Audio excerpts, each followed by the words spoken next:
Wow, what's good, y'all? It's another episode of the Brothers Club podcast. It's Ian.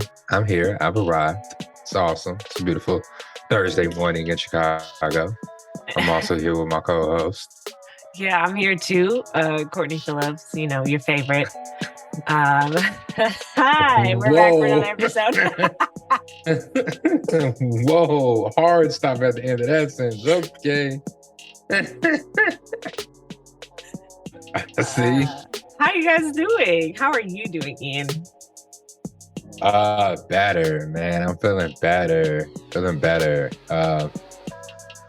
Got a little 5K at the end of the month, so I was like, let me go ahead and do a little speed training, maybe 2.5 weeks after 2.5 weeks after marathon training.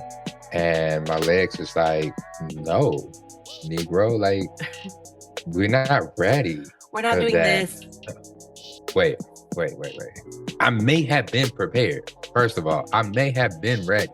Okay, so I set out to do a 2-mile warm-up, and my plan called for 5 to 6 800s, but I was like, nah, I'll do 8 to 10 400s, right? With a little 1-mile cool down. I do my warm-up, right? I go my little run day. I go with my fiance to her track workout with the right. running. Yeah.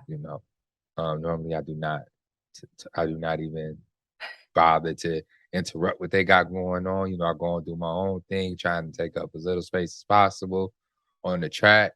But I finished my 2-mile warm-up, and the queen herself, Brittany, all of a sudden she was like, oh, maybe I should summon in for one of my 400. She doing 1,000 meters, right? You know what I'm saying? But I think she's circling the block you couple feel times. Me?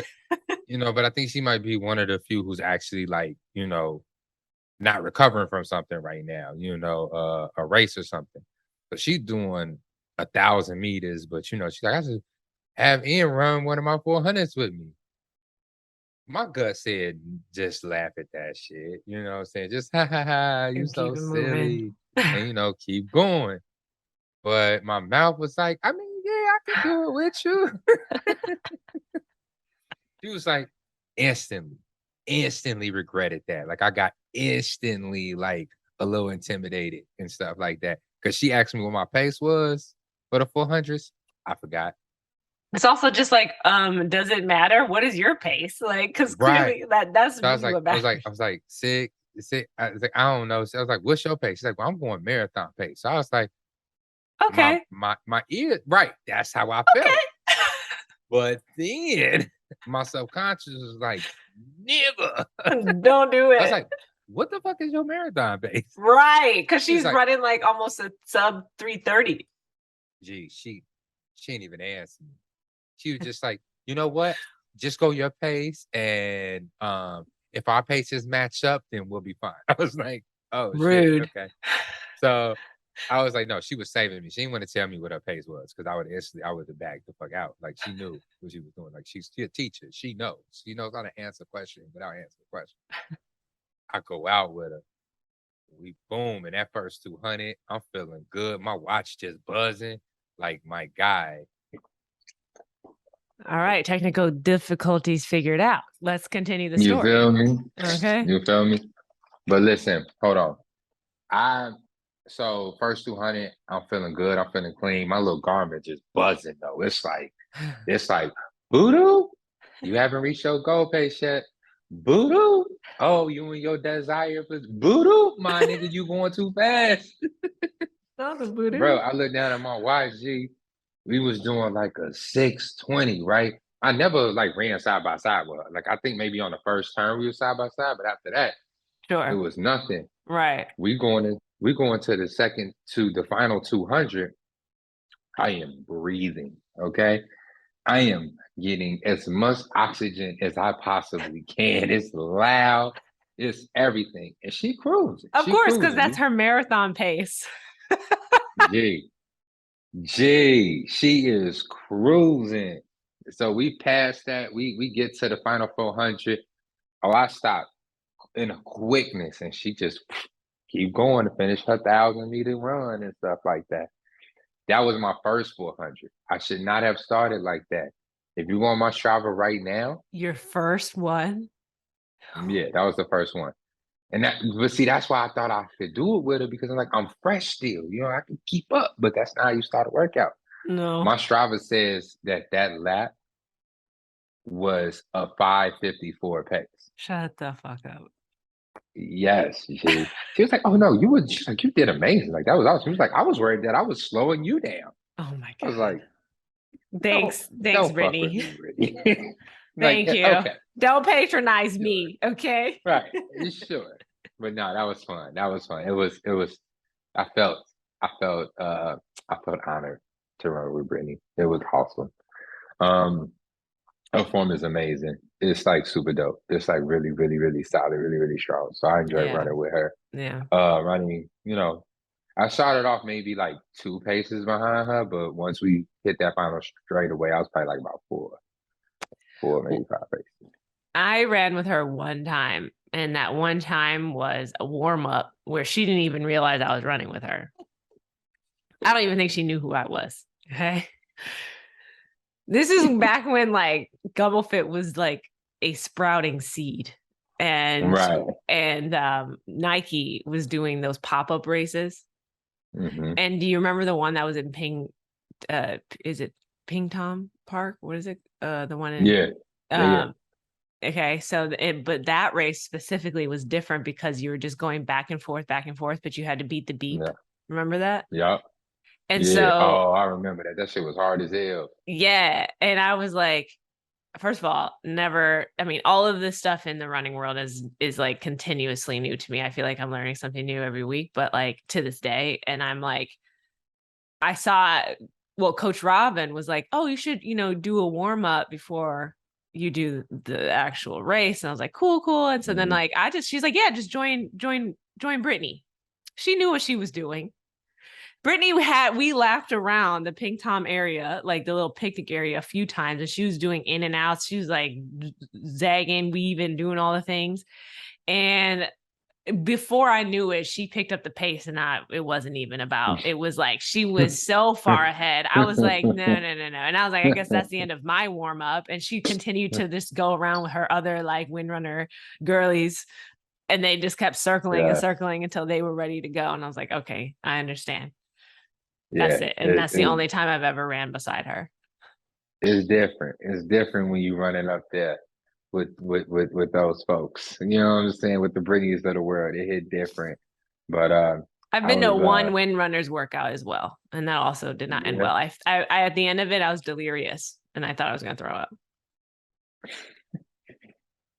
Yeah. So I think Karen was saying that Karen got advice that the paces that they give her are paces that you're striving for, not paces that you expected to hit when you first joined. Yeah.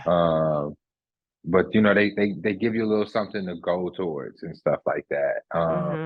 But I think she's there now. I think there's definitely she's closed the gap. Yeah, you gotta close that gap and stuff like that. But yeah, it's solid. It's solid. What was I about to say? Oh, so I did not finish the workout. I think I stopped at like 6 or 7 400s. And my goal originally was to, like, after the street workout, I used to go to the gym and do legs. That was not happening. That little muscle right up under your butt was like, nah, we done. So I'm gonna hit the gym once I get off from the store later on tonight. But me and Karen went to Edge Lounge, and Coach Robin happened to be there. And I was telling her what I was doing. She was like, oh no. She was like, no. She's like, you still recovering. Exactly. I already know exactly. She's probably like, well, no. I told you, I don't know if I told you this, actually. I might have told Mike this, but because I want to do I signed up for a race, right? And then shortly after is Shamrock. And she's like, you're definitely not doing Shamrock. She's like, you need at least a couple weeks off. She's like, I'm like, but it's a fun run. You know, you dress up in green. What is the problem? I don't understand. She's like, I don't know. No, absolutely not. Do not lean on your own understanding. Right. Like, right. This is, what is it? What are you trying to do? So yeah. For those listeners who don't know who Brittany is, she's a part of the Windrunners, which is a Chicago-based all-women's race team, sub-elite race team. They fast as hell. And if you get the pleasure, yeah, right, and through our episode where we had her on, is that what you're about to say? Right. You know what I'm saying? Like if you don't know, there's a place you can go find out. Yeah, you could. We have an episode where we had her come on, and it was a real pleasure. But yeah, check the Windrunners out on social media or whatever. But today we have a special guest coming on to talk about nutrition and the likes of all of that. And her name is Ashley Novak, and she's in the waiting room at this very moment. So I'm going to take a quick pause. Yeah, let's go get her some for my oatmeal out. And we'll bring her in a second.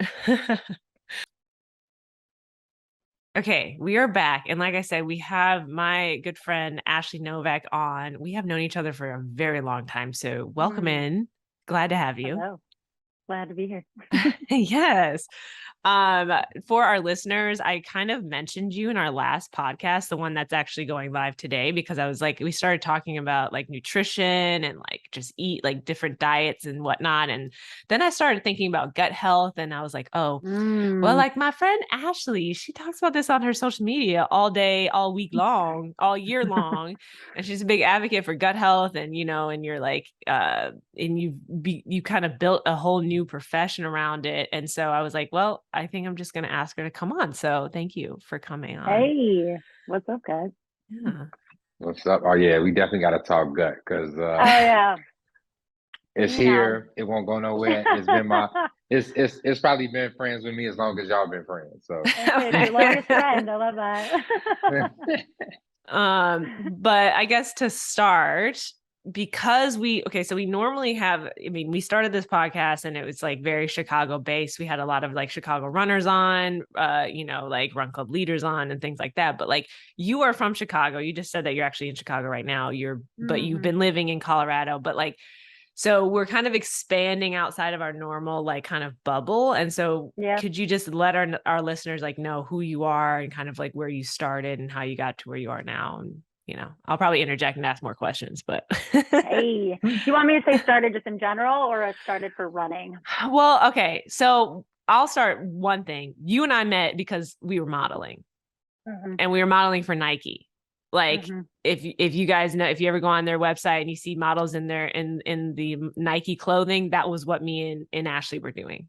And the technicality of that is a whole nother conversation. But you know, it's crazy. But Ashley has always been like the fit girl where I'm like, damn, I want that strength. I want that. You weren't even running yet. No, I was like, I had no muscle mass. Okay. Ashley was like, you were building it. You had a good foundation. It was good. You're athletic. Yeah, but like I was doing sports in high school, whatever, but not in college. And then it was just like I just happened to be slender, and that allowed me to kind of get into those jobs. But like you were clearly like in a position where you were like you've been an athlete for your entire life, and that's something that your parents really advocated for. And I know you've told me that, you've shared that story a lot. And so it was very inspiring to meet you, and then also to like work out with you in the gym and learn from you.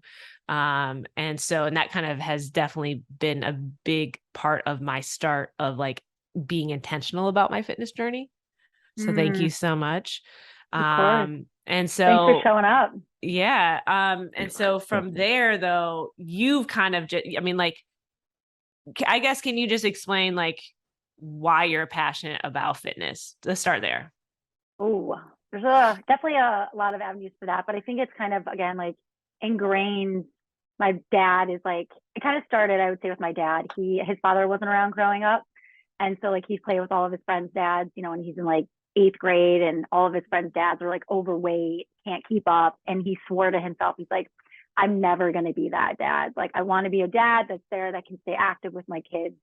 you know, and not have to be dealing with all these health issues. And so kind of ingrained that into our family, and grew up playing a lot of sports, and we were always outside growing up. Like, we weren't allowed in our household to have any doors shut. We weren't allowed to have TVs in our rooms, nothing. And so it was like, get outside, be active. And that's kind of what started it, I would say, is just that lifestyle. I loved being outside always. That's why I moved to Colorado, because I love it. And you get a little bit more flexibility with things to do out there.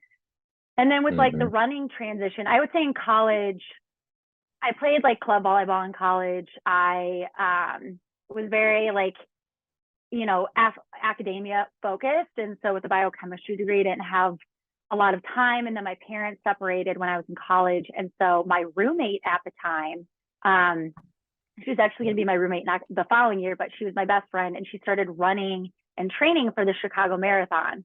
And so my sophomore year of college, watching her, I was like, okay, I hated long distance running. I was always like softball, volleyball, that kind of very sprint endurance, you know, short, quick movement.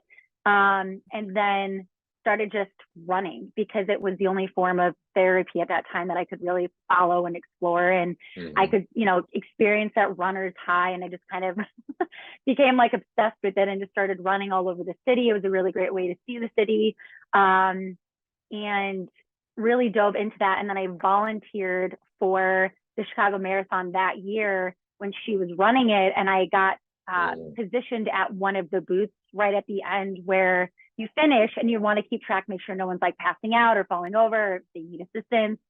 And to feel the energy that day and the compassion of people, like strangers and not knowing anyone. I don't even think I had ever done one of those even 5Ks before in the city of Chicago. And so it was really neat to witness that energy and to be a part of it. And something kind of just planted a seed that day where it's like, okay, I want to do this one day. I don't know when, but I want to be a part of this community, because it was just so intoxicating of just the spirit and the energy that day. So that's kind of really what got the ball rolling as far as like now diving into the running category. And again, it became my therapy for a really long time. So that's dope. That's dope. Yeah. I feel like in like this time that I've been running, so many people that I meet who are runners now weren't runners in the past. They either played soccer or volleyball.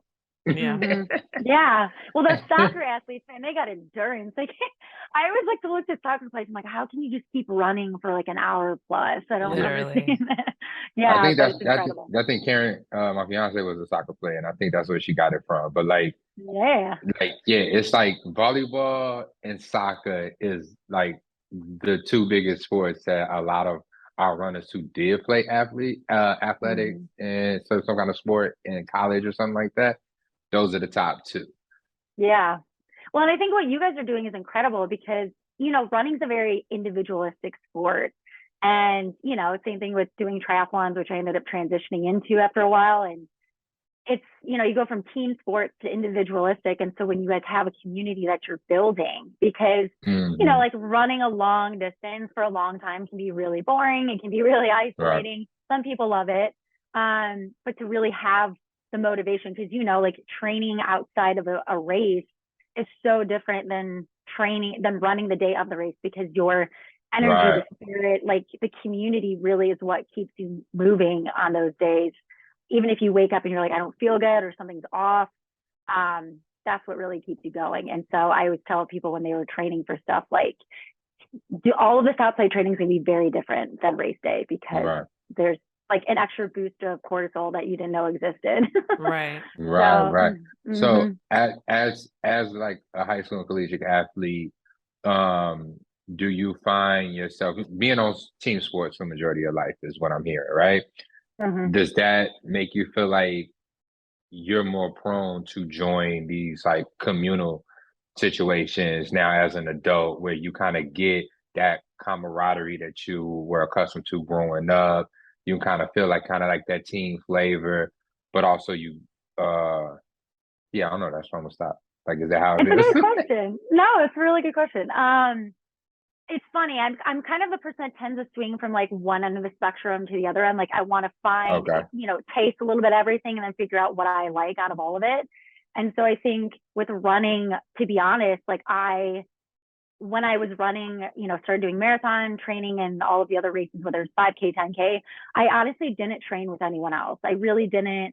I really liked that alone time. I really liked that because, Courtney, from modeling, like when you're on set, you have all of this energy that's around you and like you're just kind of pouring out of your cup all the time. And so when you get home from those jobs, you're just like, I don't want to talk to, or you're just driving home in silence, So I think I really enjoyed that essence of training. And I think when I first started running, because I was so slow compared to the other people I knew that were runners, I was like, well, I didn't like, I know that makes you long term. I learned that made you a better runner.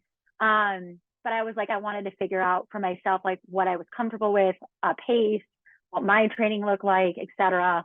Trial and error for years. And now, in the last few years, I would say the last like 4 years, community has been like a center point for me, and like really finding groups of people that I can do that stuff with rather than doing it alone. It's still nice alone every once in a while, but I definitely was on the opposite end of the spectrum of really doing it by myself for quite a while, and then kind of came back. So, but luckily you also had like a base of like discipline to work from. I think for some people who maybe didn't grow up with that discipline that like your dad instilled in you and your other sisters, it's like, I'm sure that kind of helped a little bit.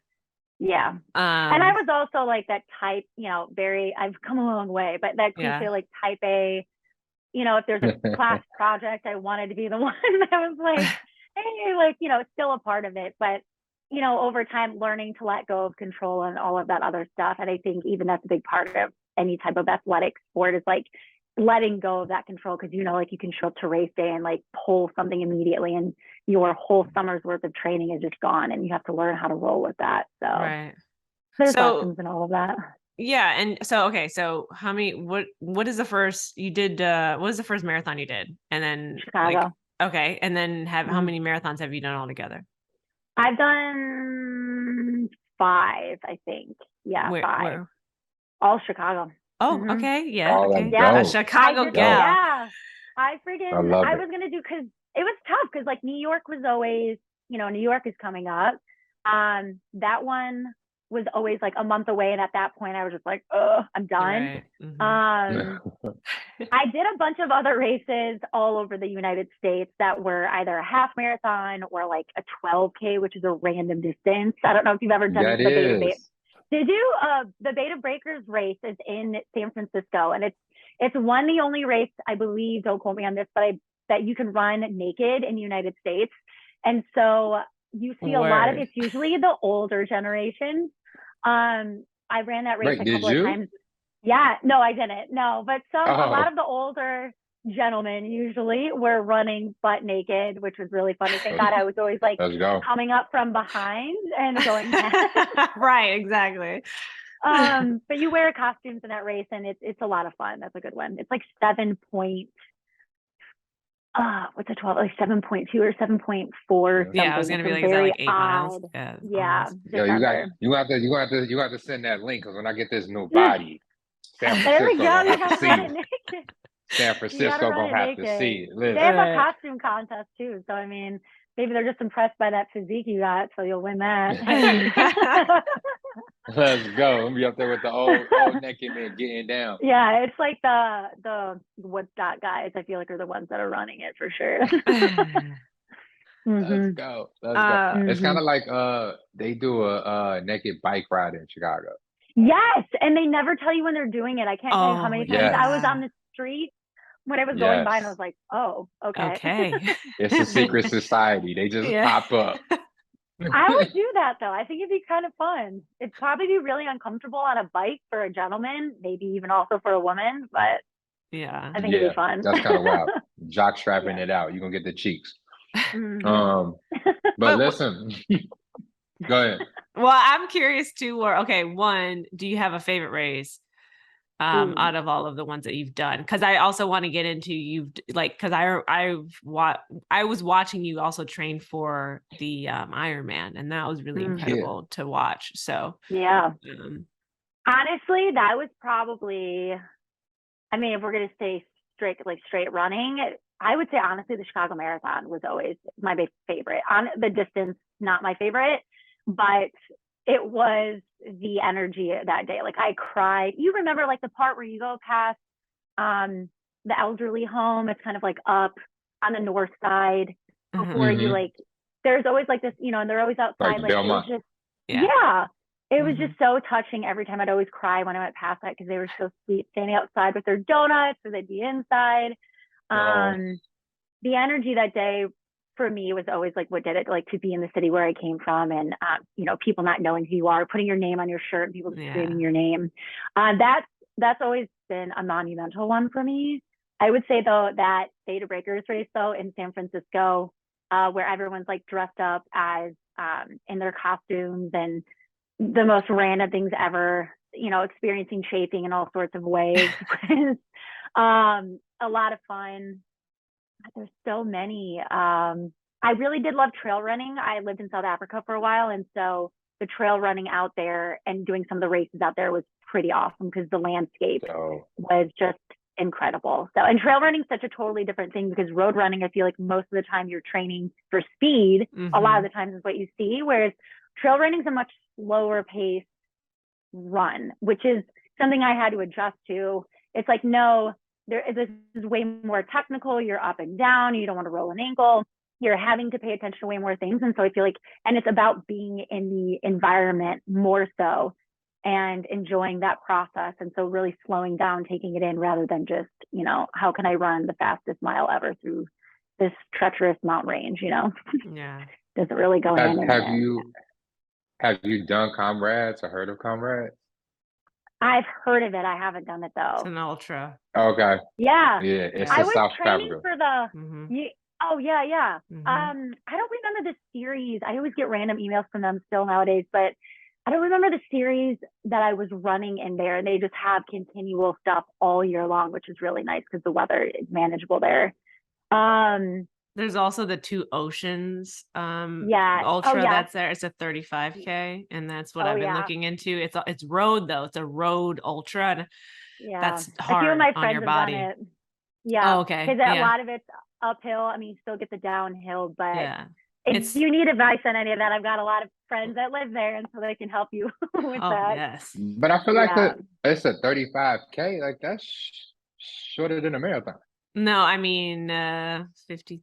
No, 35 miles is what I was trying to say.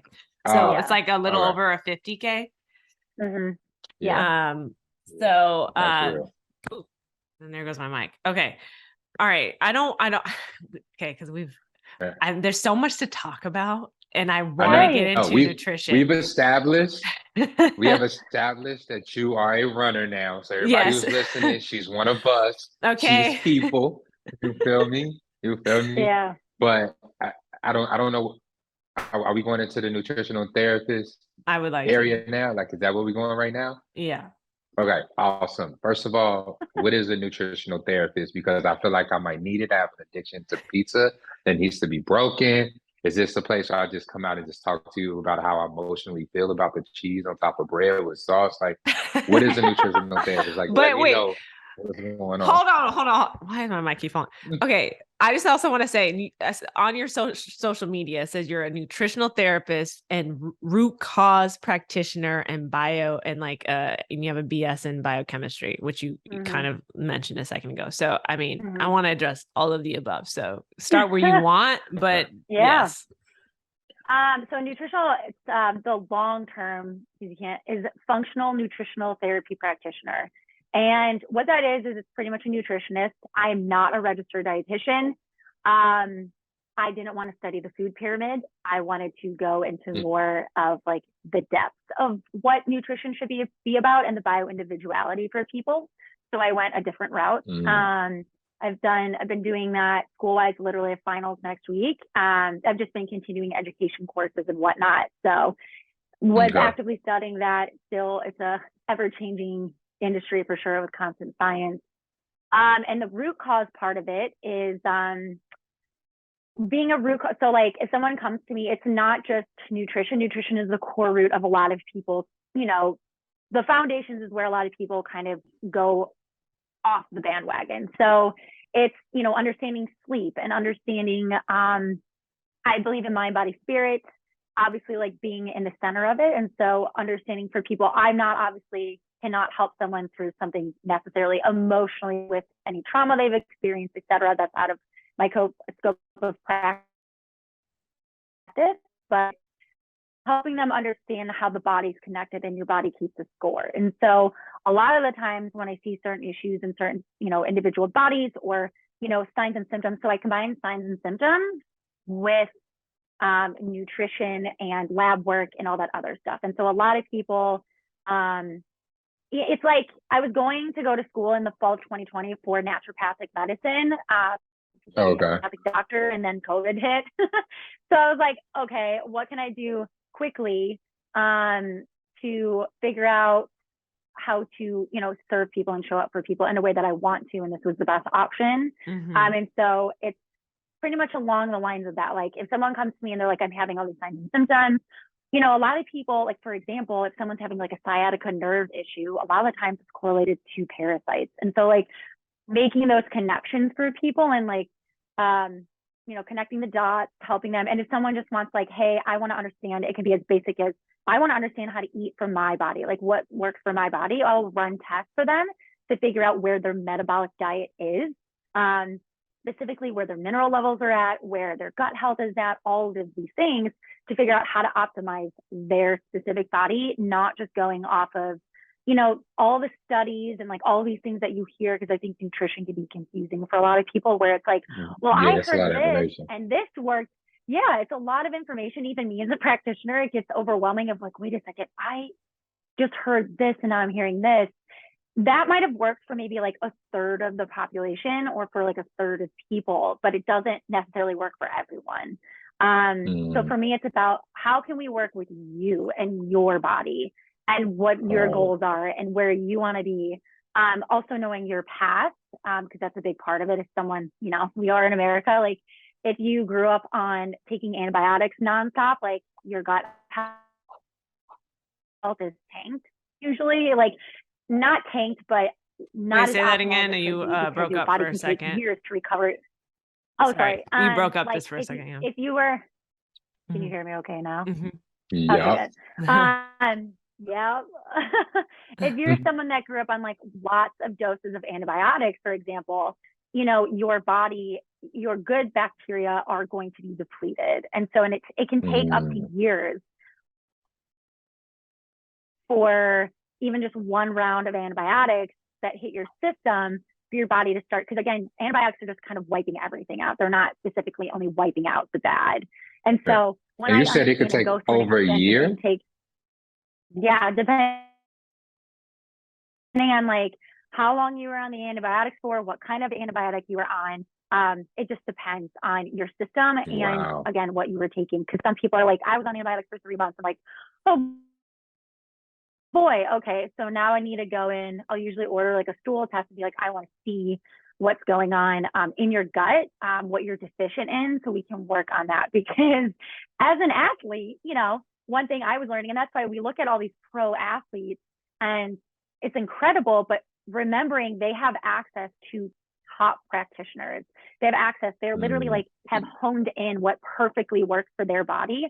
And obviously that's not always accessible for a lot of people. And there's great foundations of places where people can start, and also learning how to be intuitive with yourself and like what's like working for me, what isn't. Because I remember training and, you know, that gut rot that hits in as soon as you're done hit a race, you're like, I gotta go to the bathroom. You know what I mean? Yeah. Right. It was, yeah. So it was like learning what my body likes, like for example, during racing or training, trial and error for me. And then it was like, oh, okay, there's this whole world out there where someone can literally just have like help me figure this out for myself, so I don't have to keep guessing. Yeah. So that's a big part of it. Right. Yeah. And so, right now, go ahead, Matt. Ian. No, you go ahead. No, she brought up a point about accessibility with like athletes having access to, you know, top practitioners. I guess my question for you is like a nutritional therapist in that field, how accessible is a nutritional therapist? Is this something that I can do with insurance, whether it's state insurance or private insurance? Or is this usually something that you have to pay out of pocket and it's kind of marked up high? Yeah. So this is the lovely world that we live in America, where insurance doesn't cover anything preventative. So, Yeah. Got you. yes. So even if a doctor were to order sometimes these tests, like whether it was me or a doctor ordering it, it's the same test, but even insurance they might have a better pull because they can, again, the correlation that they have with the insurance world. Unfortunately, though, even a lot of them, you still have to pay out of pocket. Like I've worked with doctors I've had to pay out of pocket. A little bit of a difference for me is I don't upcharge on my tests. I charge what the lab charges me. Sometimes when you work with doctors, they will massively upcharge the price of the test.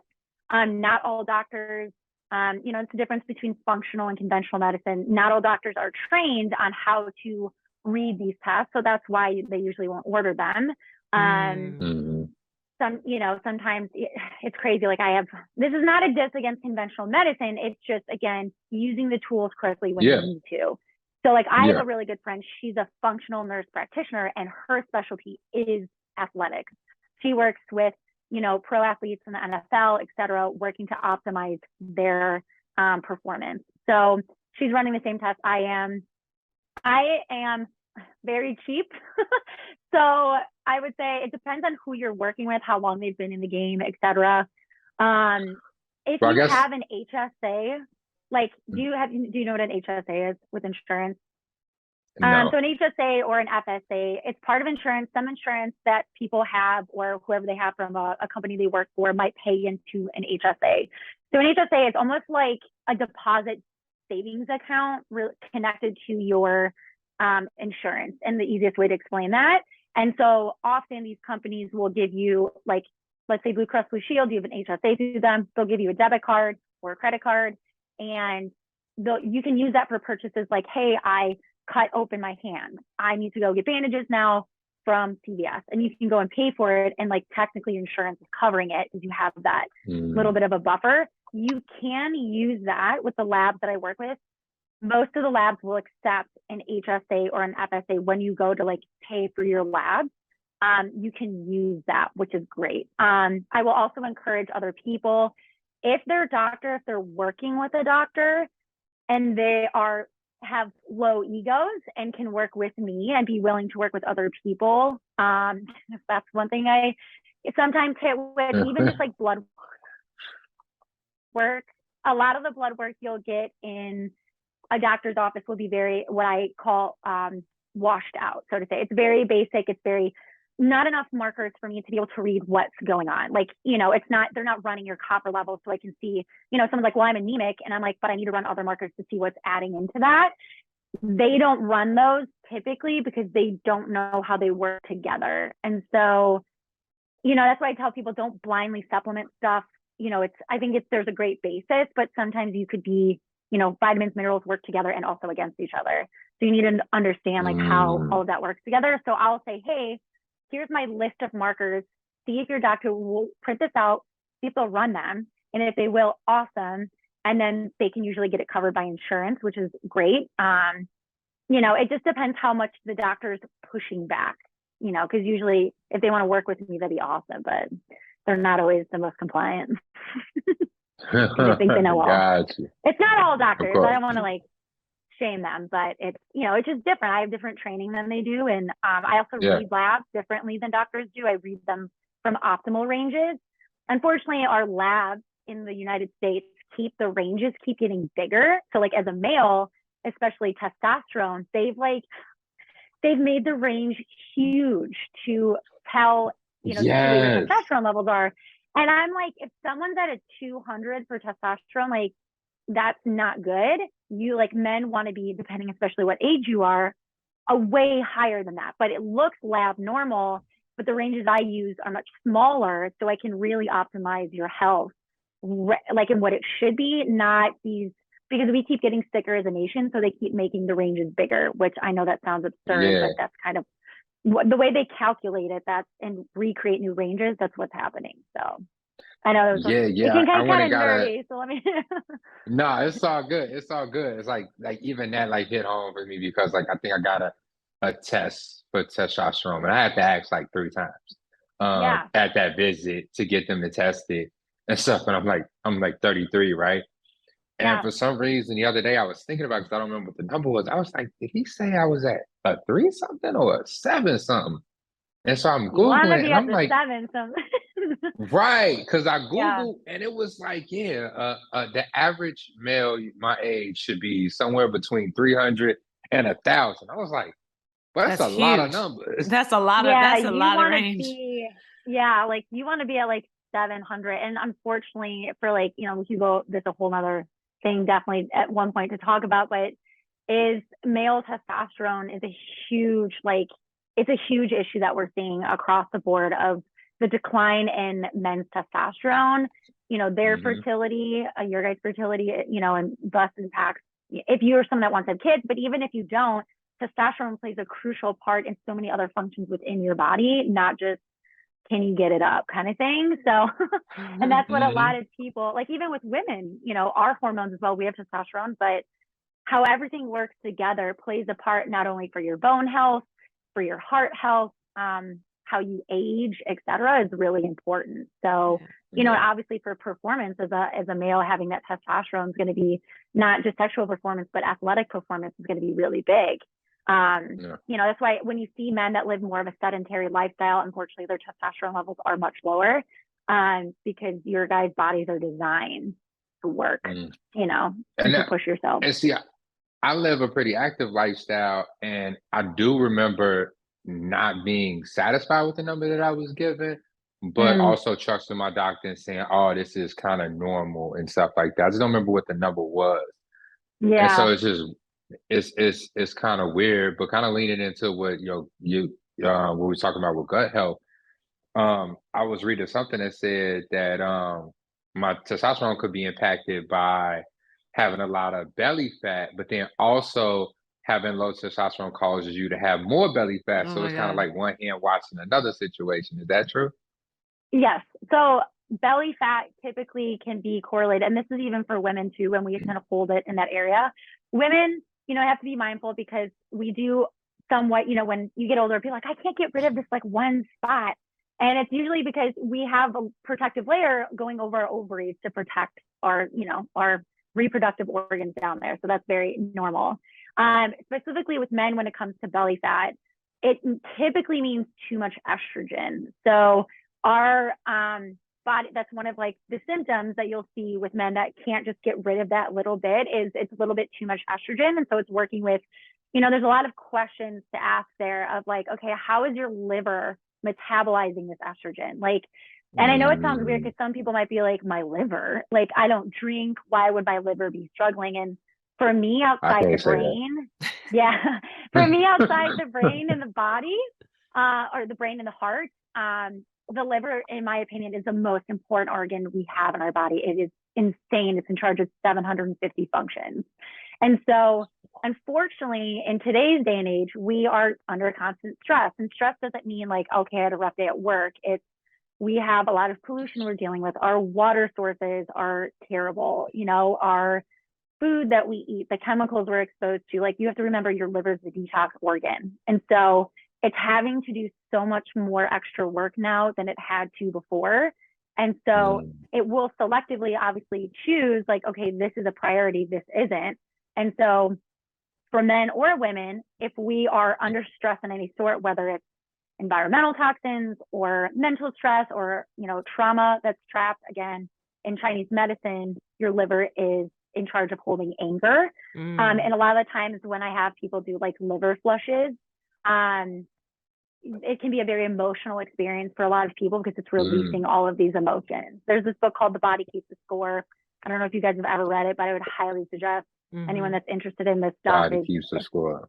It's fascinating. And so there's a lot that works, together, and it's about, relieving. The first part of my work always with most clients, besides establishing foundations and making sure they understand those, is really opening up that lymphatic system, the detox system, and making sure we're just moving things through our body and not getting stuck or Mm. sluggish. I feel So like I should be taking notes right now. Right. Like yeah, I'm I might make a little space right here. oh, and one thing I wanted to add on the hormones, because a lot of people don't know this. If your doctor is running a hormone test, through blood work, you want to make sure, typically, they will run it through blood. Unfortunately, unless they're running a specific blood test, which tends to be very, very expensive, the hormones that we have in our blood, 99% of them are shut off. So you're only seeing realistically 1% of them. So I would suggest doing a saliva test or a urine test to properly test your hormones. And again, understanding that our hormone levels are dictated by our gut health. So always making sure, you know, because some people will come to me and they're like, I know my hormones are imbalanced. What should I do? I was like, I need to see what's going on in your gut. Because are you he took out his pen and paper. We want to be checking out, doing a stool test and seeing what's going on in your gut, and really optimizing that, because our I'll give like one nerdy example real quick. There's this thing called beta glucuronidase that's in our gut, and you can see this marker on a stool test. And again, you need to be doing certain types of stool tests. Some docs will only run like a very basic one. There's a lot of companies out there that have incredible ones. There's like the GI Map, the Genova, et cetera. There's a lot more. But when we see that marker, if that marker is high, it's a bacteria in your stomach. If it's or an enzyme, if it's too high, what it's doing is the estrogen, that belly fat, that's supposed to be leaving your body, and it's turned off by your liver. Again, liver health. Yeah, it's turned off by your liver and sent into your intestines to exit your body. This enzyme will literally turn it back on and send the estrogen back in your system if you have too much beta glucuronidase. No. So yes, and that's that little guy hangs out in your gut. So again, you're just like, no. And that's why it's always important. It's like the bouncer for your gut. It's like, yo, too much estrogen. You can't come in here. And it's just consistently cyclic being so like it'll around. Send it back in. Yeah. And now your liver is getting more tired because now you're getting more estrogen because it's taking on the estrogen that it was supposed to leave and what's already in your system. And now it's like, and your liver gets sluggish and all these other, and your gallbladder and all these other things. So, yeah. That's why it's important to be working, you know, if a doc is going to run your hormones, he needs to, or she needs to also be asking why are your hormones potentially off or not optimal, and making sure that they're checking out your gut health as well. Again, if anyone needs suggestions of like where to look for practitioners, I can do that for you or help you in your area, because I know this isn't easy. But yeah, my whole thing too also with my practice is being accessible to people, because I know like this stuff is so crucial, and I know how expensive these things can get, which is, you know, testing's not the cheapest. Most tests range between like 70 to like $300, I would say on average. There's more expensive tests down the line, depending on how complex and what's going on in your system. But that's like wholesale, you know. And so if you're having practitioners that are massively upcharging onto that, I get it. The time it takes to like be a detective and look through everything can be a lot, but you know, I think some of the people that really need it the most are the ones that are going to have a hard time, you know, that need the accessibility the most, for sure. Well, and you also, I mean, there's so much that we know about men, or like the male body. And I think that what I love about you is that you're very focused on the female body, and like, and also, you know, you're a fan of like being naked, and you're a fan of like, you know what I mean? Like, I mean, you brought it up earlier, so I'm just like, just made me reminded me of like, you're very free about, you know, just like talking about women's health. And I really appreciate that. So I can also imagine that you implement this into your practice. So I'd love to like hear you talk more about that. Yeah, I think a lot of, the numbers might be getting better, but realistically, only 30% of studies, especially athletic fitness studies, include women. And that's even including vitamins and minerals, like the supplement studies, et cetera. And so, because again, females' hormones with how much, you know, men, you guys reset every 24 hours. You guys are on a circadian rhythm. We have a circadian rhythm, you know, goes by the sun, but we also go to the lunar cycle. It's called an infradian rhythm, more than 24 hours. So a lot of researchers and whatnot, they're like, we don't want to deal with that. It's too complicated. It fluctuates too much. So they kind of just leave women out of the studies, which again isn't fair. Because then Right. we are not small men, but we train like small men. We try to be small men. We're in a very patriarchal society, and it's really taken women away from them connecting, with their nurturing side and their slowing down side. And it's, I think for me as an athlete, like a big part of my journey, and one of the reasons why I paused so much on my training for a long time was because I was, there's a saying, there are some people that are running to something and somebody that's running away from something. And so as a high Mm-hmm. endurance athlete, what I was seeing in the high endurance world was a lot of my teammates when I joined a triathlon team, phenomenal athletes, but the amount of injuries that were happening, et cetera, you see, like a lot of them were running, at least from my experience, I was running away from something. And so I was like, okay, I need to sit with this. I need to, because again, your body, anytime we experience something, whether it's a sign or symptom, whether it's an injury, it's always your body telling you something. And the question is are you listening? Are you slowing down? Rather than being like, oh, it's fine, I'll just do whatever. And I'm like, no, there's more to this. It's more complex. And I think some people might be like, let's woo woo. I'm like, no, it's fascinating what our bodies are trying to communicate to us. We just get so distracted nowadays. We don't listen. So for me, it was like this disconnection, like being so high strung. So like on this, like my mentor called me the hammer because I'm like, and I'm like, he's like, you need to slow down. I remember him yelling at me one time and he was like, if you spent half the time you do training that you would on your mental and emotional health, then you'd figure it out by now. And I was like, ugh. So yeah, I was like, what? Yeah, I respect him because he can yell at me and I know it's coming from a place of love. Right. Yeah. So I was like, okay. So it took me, my stubborn ass, a while to really learn that. But I tried to, with a lot of the clients I feel like I tend to attract are clients who, if they're on the female side, I do work with men also, but the women tend to be this very busy lifestyle, very like, well, I don't have a lot of time. When I ask them, these are chicks that are doing like CrossFit or training for this or doing whatever and working 40 to 60 hours a week. I'm like, what are you doing for self-care? They're like, well, I work out. I said, no. What are you doing that doesn't involve movement?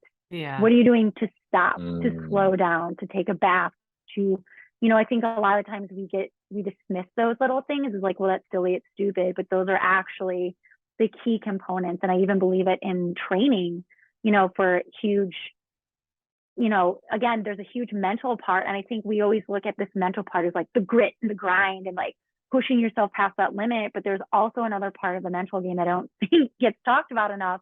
It's like, yeah, you have David Goggins, who's an animal. Like, he's inspirational, but it's also not practical for most people. Like, At all. He's running from something. He's just like, he was like, right. Be hard. Yeah, I'm like, but there's a softness component. Like, the world is polar. There's polarity to everything. And I'm like, north and south, east and west. I'm like, there's a grit and a grind in, I'm all for that suffering and the lessons that you learn in that. But then you need to learn how to nurture yourself. You need how to learn to slow down and practice stillness. And really oftentimes it's like, that was my issue, is I wasn't also practicing that. So I had to really lean into that. And like, again, being naked, like literally, I love when I was out in Colorado during COVID, I went to so many national parks and no one was there.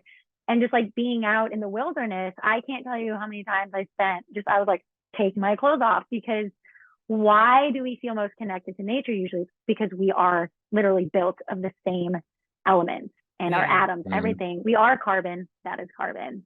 And so, and water and oxygen and all these things, it's why we feel so at home, because we're surrounded tenfold by it and we don't have all these distractions of homes and curtains and walls. So when you go out and do things like that, that's why, like, a lot of people make fun of grounding, and I'm like, it's just one of the easiest, cheapest ways to go out.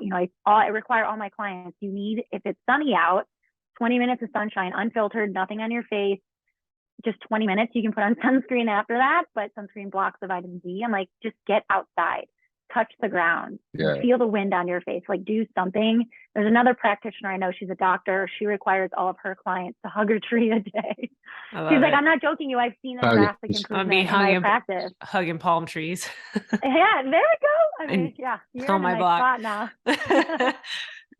Yeah. Mm-hmm. That is hilarious. That's real though. I walked into the office here at the incubator the other day, and my SBDC agent Lauren, she was just like, "Where you been? You all tan?" I'm like, "I've been outside." Like that's what I'm doing. Like trying to soak it all in, but also like so. Our bedroom, we converted our living room to our master bedroom. Oh, nice. And so the you know, you in the front of the house, you got that big picture frame window and stuff like that. Mm-hmm. So our bed sits in front of that, and there's no curtains up and stuff like that. We got one little thing that we drop down when we need some privacy, but other than that, you know, it's up and stuff like that. So we pretty much wake up and go to sleep with the sun almost, you know. Okay. Like that's like that natural light 90% of the day is what's you're coming getting through your there. body, and that natural circadian rhythm. And that's like back, you know, ancestrally, that's how we slept. You couldn't do anything once the sun went down, you couldn't see anything. So we would just, you know, we would do that. And then, like you said, wake up with the sun. It's the most natural way of doing that. It's getting people back on that rhythm. You know, I think some people are like, I'm a night owl, I'm whatever. And I'm like, working on your computer till 2 a.m. is not, one, you're getting the light from your computer, so your body can't set itself fully into its melatonin. Again, and melatonin's not just like, it's not just a sleep thing. It's also an incredible antioxidant. So, and it has a whole slew of other things that it does in your body. And so when we start messing with that, that's when, you know, we're having issues. And if people are having sleep issues, again, finding out the root cause of what's going on with the sleep issues. Are you just, you know, is it just a lifestyle change we need to make? Like, okay, you're in bed by this time, you're shutting off screens, you know, within an hour of going to bed, reducing the amount of exposure to bright lights that you have around. Like I have in my bedroom, my nightstands only have red lights in them because it helps your melatonin. So if I need a light on at night, it's not going to be the brightest light, but it's still not shocking my system. When you say LED, you mean LED, not LEAD. Red. No, a red light. Red. Yeah. Oh, okay. Red. Ooh, oh, that's sexy. Okay. That is sexy. It's sexy. Right. It's sexy. You know, the walls in my room are also black, so it really sets the mood. It's pretty cool. Oh my God. Yeah, right. I know. My landlord's like, "Oh my God." I was like, "Don't worry about it. It's gonna be cool." Like, I'll paint it back. Cool. Yeah, I was like, "Fine." Well, so you moved to Colorado. You lived in LA for a little bit. I've heard you say that you hated LA. Like, I can't fucking stand it. I just like, again, I needed, I think in that life, like, you know, I was living in downtown Chicago, which I love, you know, and every time I come back here, I'm like, oh, I missed it. LA was awesome. I think where I moved to, I was in Marina Del Rey. I did like it. It felt like less LA. I think it was just like the noise and the, you know, the sirens all the time and this and that. I think what I needed in my life at that point was I was like, I need to connect back to myself and get quiet, practice that stillness. And so doing it out in Colorado, I moved there pretty much at the start of COVID, unknowingly it was going to be that. And it was an interesting way to experience, you know, Denver and Colorado, because, you know, you were a walking cootie at that point. You couldn't make friends. Yeah. So spent a lot of time. Yeah. So you spent like a lot of time alone, you know, you're like, okay. And I think that's where a lot of people, like, emotionally just really, you either had to sit with the emotions you were suppressing. Yeah. And they were, you know, bubbling up to the surface, that people are just like, for so long, are like, I don't want to deal with this stuff. And so that was scary, I think, for a lot of people. And, you know, that's where you saw the world kind of just lose their shit. So where are you in, so in Colorado, are you in Denver? Are you outside the city? It seems like you have you're in a house, or like, how's it been? Yeah. I have a house in Denver. It's east of downtown. It's not like, I'd love to be out in the outskirts more. But since I still travel a lot for work, it's, you know, the convenience of, being not too far from the airport. I do love like the little neighborhoody vibe. which is pretty cool. So it's nice to have like neighbors that are like, there's a woman on the street, I call her the mayor of the block. And she's like anyone that comes to my house, she's like yelling at, who are you? What do you, like, she's very like, I love her, bless her heart. But things like that. And so I really enjoy it. But again, like the mountains are 25 minutes away, 30 minutes away. So you can just go straight into it. Yeah. Love that. That was beautiful. Yeah. Definitely. Yeah. And for your, like when you take on clients, I saw that you have like a wait list happening. So you're booked fully right now, or do you have some openings? I am not on yet started the wait list. I'm going to probably take on a few more clients, like leave those spots open, and then I'll start. I'll probably do an announcement first to be like, hey, next week or in 2 weeks, I'm going to be starting a wait list. Just that way I can make sure I'm giving ample time to each client. Because it is a lot of work, like really extensively looking at everyone's bio-individuality and making sure I can serve people with my full attention. So yeah, I do want to say something though about for like runners, if there's any runners listening to this, to really hone in on your freaking nutrition. Yeah, I was gonna say, like any athletes, like hone in on that. I think a lot of people can undereat. I think we go into almost all clients I have, they're not eating enough. I think we as a human species are not even eating enough protein in general. And it depends, like everyone's body type, like depending on your metabolic diet, again, there's a way that we can test for that. You might be someone that needs more fat fuel. You might be someone that needs more carb fuel. And so finding out what like works for you, obviously more fast endurance, anaerobic activities where you're really pushing yourself, that's going to be more needing that fast carb. But if you're doing something that's like in a fat burning zone 2 type of stage where it's more, aerobic exercise, you're not going to really be needing, and again, this is bio-individual. So what I'm saying might work for some people, might not work for other people, but really honing in on that, like the gut rot things that happen. So remembering when we're running, when we're working out, your body is in a fight or flight mode. It's in a sympathetic state. So it's not rest and digest, which is parasympathetic in your vagus nerve. We are literally, our body's like, are we running from a lion? Are we about to starve? Like what's happening? Even though we're just like, bro, I'm just doing some bicep curls, chill out. You know what I mean? Like relax. But our body doesn't know that. And so when we're pushing ourselves like in a race or something like that, you have to remember your digestion is the first thing typically that gets shut off. So, if we're downing a bunch of stuff when we're running, which we still want to be making sure, but it's finding the fuel source that works for us. And as an athlete overall, the one thing I massively learned in the triathlon world was honing in on your sodium intake, really making sure your electrolytes are in balance, your water and your carbohydrate intake. Those are going to be the 3 biggies. And there's calculations that you can do for yourself and your body type, like figuring out like how much you're burning in your VO2 max, etc. There's facilities, but again, you don't also have to do that. Just like playing around with it with yourself and being like, do I feel better when I eat this? Do I feel better when I eat that? But I know a lot of those like fast. Sorry, keep going. No, go ahead. I'm loving what you're saying. I know it's like so much. I could go on this forever. Yeah, I'm like, listen. This could have been a lecture. I'd have been perfectly happy. I'd have been sitting here with my man. But I just want to chime in and say, like, so everything I'm looking at, right? Because once I get into it, like I kind of nerd out on it. Like right now, I'm trying to build weight training into my running program.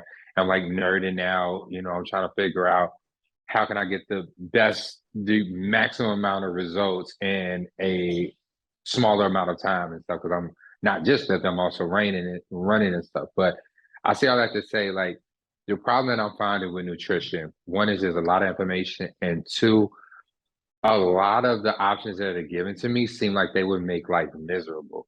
You know what I'm saying? Like it's just a restricting a lot, counting a lot. It's like, is there a way to get even close to what you need while enjoying life? Do I have to be emotionally miserable to perform high and have a cold ass fucking overly diligent of like, Yeah, and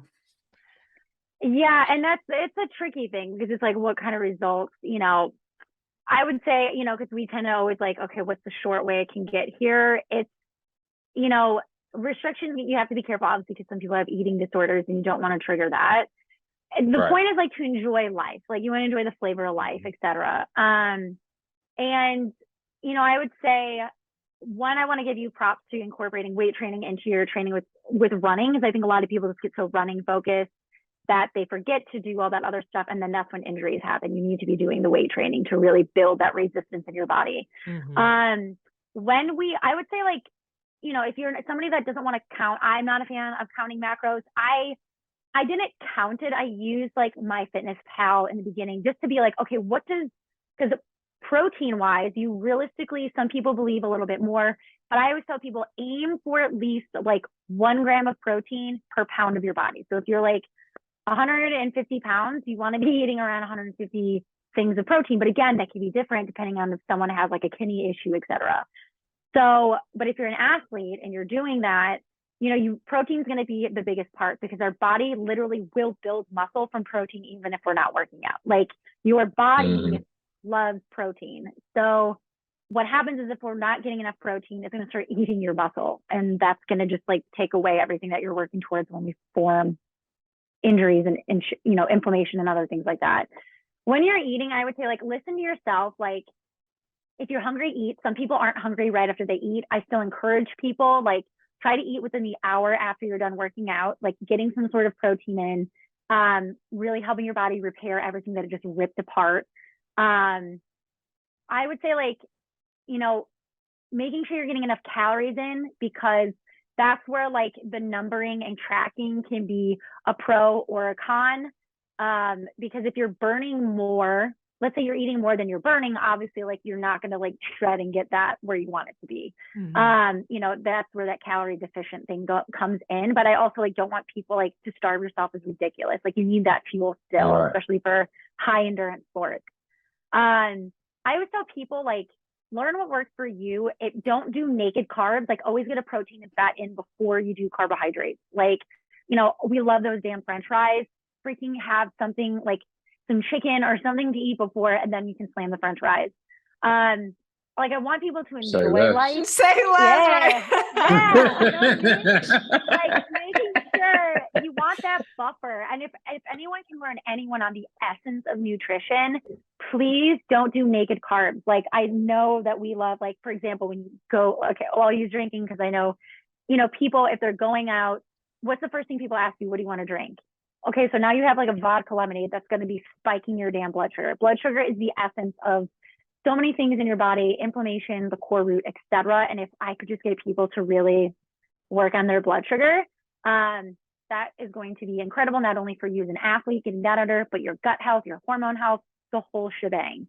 So, I literally have clients who will carry like a grass-fed beef stick in their purse and like snack on that while the waitress or like bartender is getting their drink, if that's what they want, eating it first, making sure they're getting a protein fat in, and then, until they get their main meal, of course. But as an athlete, making sure you're getting in that protein source, fat source when you're done working out.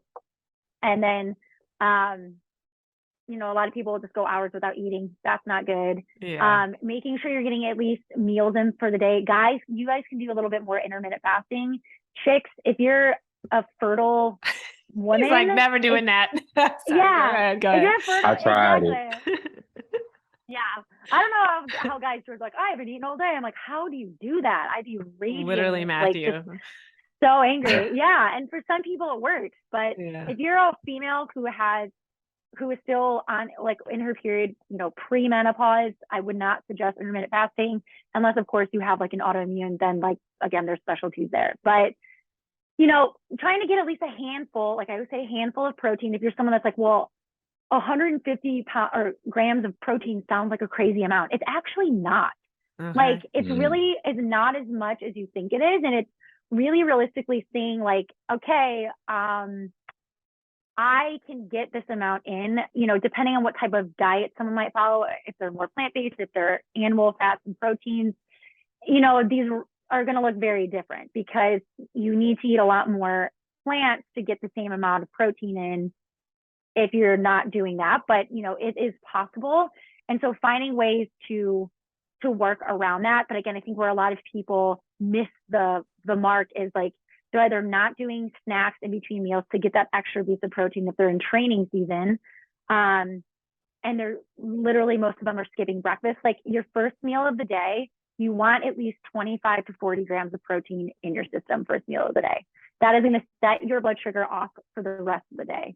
So I think, and some people like, I don't like to eat before I work out. I work out first thing in the morning. Again, if you're a guy, you might be able to do it. For females, I'm like, okay, then at least I'm dead. I'm like, drink bone broth or something. I'm like, get something in your system on the way over to the gym, whether even if it's like, peanut butter and banana, like something that you're getting in to have, because otherwise that your has body changed my mornings. So. That has changed my mornings. Like since starting to live with Karen, like that's what she does, because she read books that talk about what you were saying right now, right? And so I start toast, some peanut butter with some honey on it and stuff like that. Yeah. And I feel better and stronger during my workouts than I was these years where I was just doing like fasted cardio majority of the time. Yeah. And it's just sometimes for people, like, I know all of this nutrition stuff and health can be overwhelming, but often it's just like little tweaks here or there, like in your day, adding a little bit of this or taking this away or switching the order in which you're eating it. It's, little things like that. Did that answer your question, or is it kind of like, I don't even remember what the hell my question was, but I'm pretty sure I answered one of them. Well, it was like, how can you enjoy eating and making sure you're getting optimal rather than like macro? And like people learning how to intuitively eat. I do have a client right now who's like, I keep losing weight, but she's having one meal a day. And I'm like, well, why do you think it's like, you have, food is fuel, and sometimes, again, I always say 80-20, enjoy yourself. Like, I love ice cream. That's like my crutch, but I'm not going to have it every single night. I'm going to be like, okay, if I'm craving something more sweet, I'll make myself like a whole fat Greek yogurt parfait. I'll put some berries on it. I'll put the honey, eat some granola, I'll enjoy myself, but it's a little bit of a healthier option there. So, okay, go ahead, Brittany. No, go ahead. Well, I have because I tried a vegan diet for a while and I enjoyed it, and I was cooking, a lot of my own. Matthew's vegan, right? Yeah, and I had recently though I switched back over to eating meats because I just was like, I intuitively am craving fats. I'm craving meats. I want fish. I want beef. I want chicken. I want all the things. Yeah. And you were craving it. Yes. And I was like, finally, like, that's your body telling you. Yeah. And I think, and I've, like, clearly I've paid attention to the things that you've shared on your social media. I've also listened to a lot of other podcasts that talk about nutrition, et cetera, and health and wellness. And so I'm just like, why not just see where it goes? And so far I feel really great, but now I'm like, okay, how do I bridge that gap of like making sure that I have all of the nutrition that I need? Because to your point, like I've heard I was recently listening to podcasts, Feel Better, Live More, or something like that. And it's like, the nutritionist on there was saying like the first meal of your day should be 45 grams of protein. Like if you can get to that 45 grams of protein in your first meal, that's like A++. And so I'm like, how in the world am I supposed to do that? Like, I mean, I'm eating eggs, but then am I supposed to have fish on the side? And I'll do like a couple eggs, I'll do some cheese, I'll do some like mushroom, and then like I'll try to get in like I mean, I love bacon, so sometimes, but I'm like, am I supposed to be eating bacon? Because I feel no, you can eat bacon. Yeah, I feel like bacon has been demonized, and I'm like, I like bacon. Like bacon every day, probably not, but like I have bacon probably at least, I would say, about once a week. And, like if you're eating for yourself, obviously if there's more than one, it goes a lot quicker.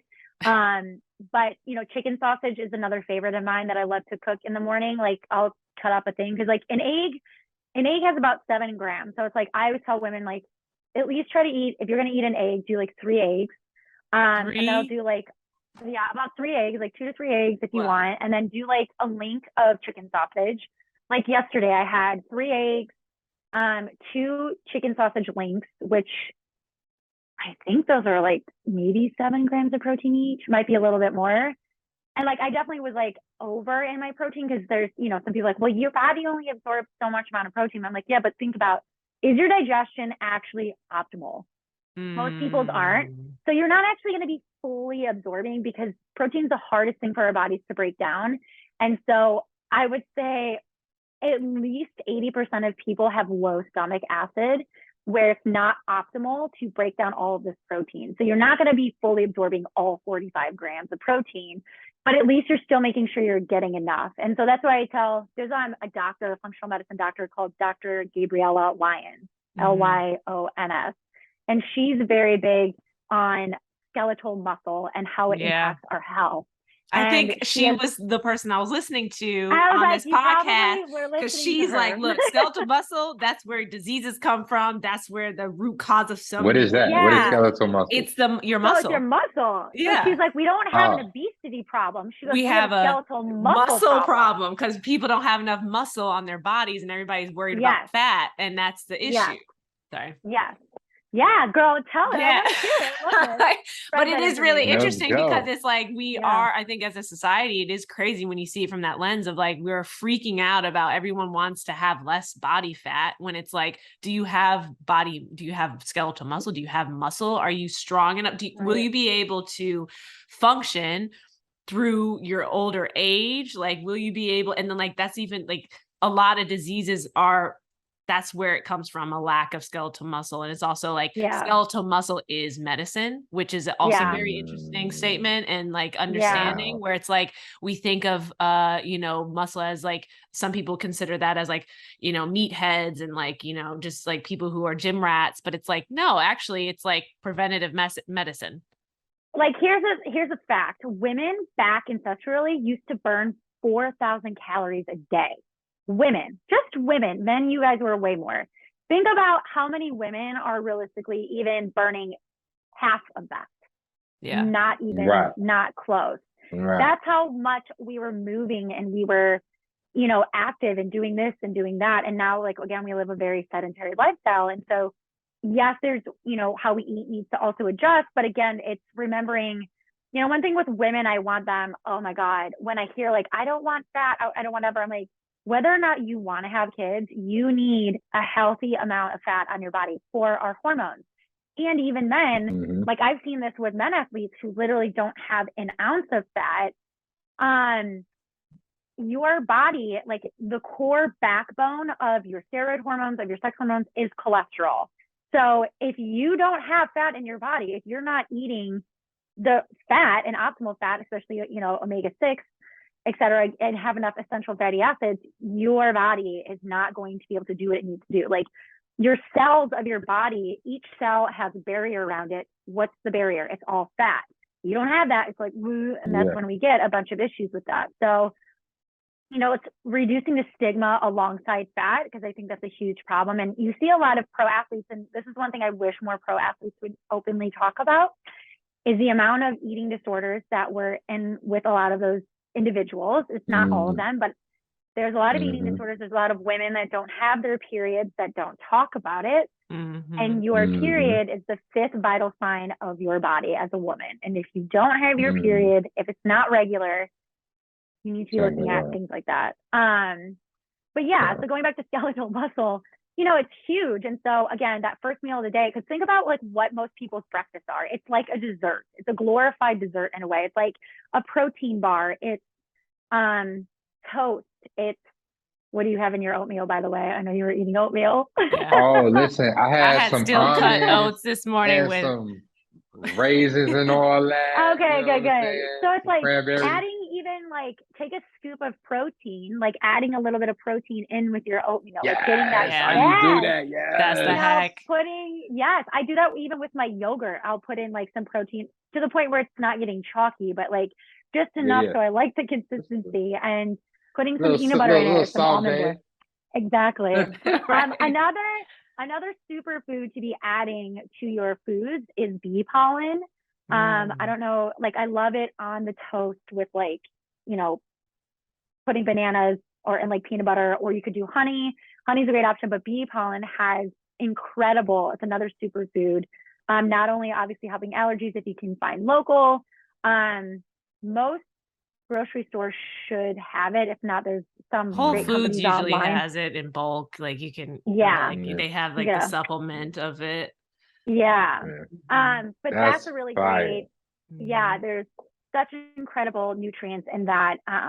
where it's just, again, like I said, that superfood. So just a little quick thing to add, whether it's like a parfait or in a smoothie or on top of toast and peanut butter, we're getting a lot of nutrients from that. So, so on this note, let's keep going down the list, but what are some regular things we could eat that would benefit our gut health the most? So if you are someone that doesn't have like a chronic illness of your gut, like someone with ulcerative colitis or IBD, there's other types of things that could be flaring up your system. If you're someone that can handle fermented foods, I highly suggest you add fermented foods in your diet. And this, you literally only need like 1 to 2 tablespoons a day of this. So sauerkraut, I know some of these foods people are like, ugh, sauerkraut, kimchi, making sure that they're raw. Sauerkraut, yes. Yes, not in the cans. Like my mom used to buy the canned sauerkraut. It's not live cultures. You need it's usually in the refrigerated section. You can, like, Costco has it now that you can buy it in bulk, which is really great. But things like that, like literally just 1 to 2 tablespoons. I usually will have that at breakfast as well. I'll have it on the side, just like a little itty bitty thing. And I'll eat that. You put it on some rice. Yeah. Interesting. I haven't done. Dang. Okay. All right. I like that. Kimchi is going to be really big. Kombucha, fermented vegetables. Unfortunately, a lot of people are like, oh, pickles. I literally was like, does pickles count? That was my first thought. I was like, I love me some pickles. I love pickle juice. Yeah. The natural kind. Like sometimes I get there's pickles at Whole Foods that I really love that don't have any vinegar because they're actually naturally fermented in the instead of just a brine. Yeah. With the color and dye. No. Yes. Like I will shout out. I will shout out Sam's Delicatessen. Like his is fermented in a way where it has that natural probiotics and everything. You can drink the juice and everything. Sam's Delicatessen. Yeah. I love that. Okay, good. But yeah, there's so many things like fermented nowadays that you can get, which is really great. And it's really easy, honestly, to make at home.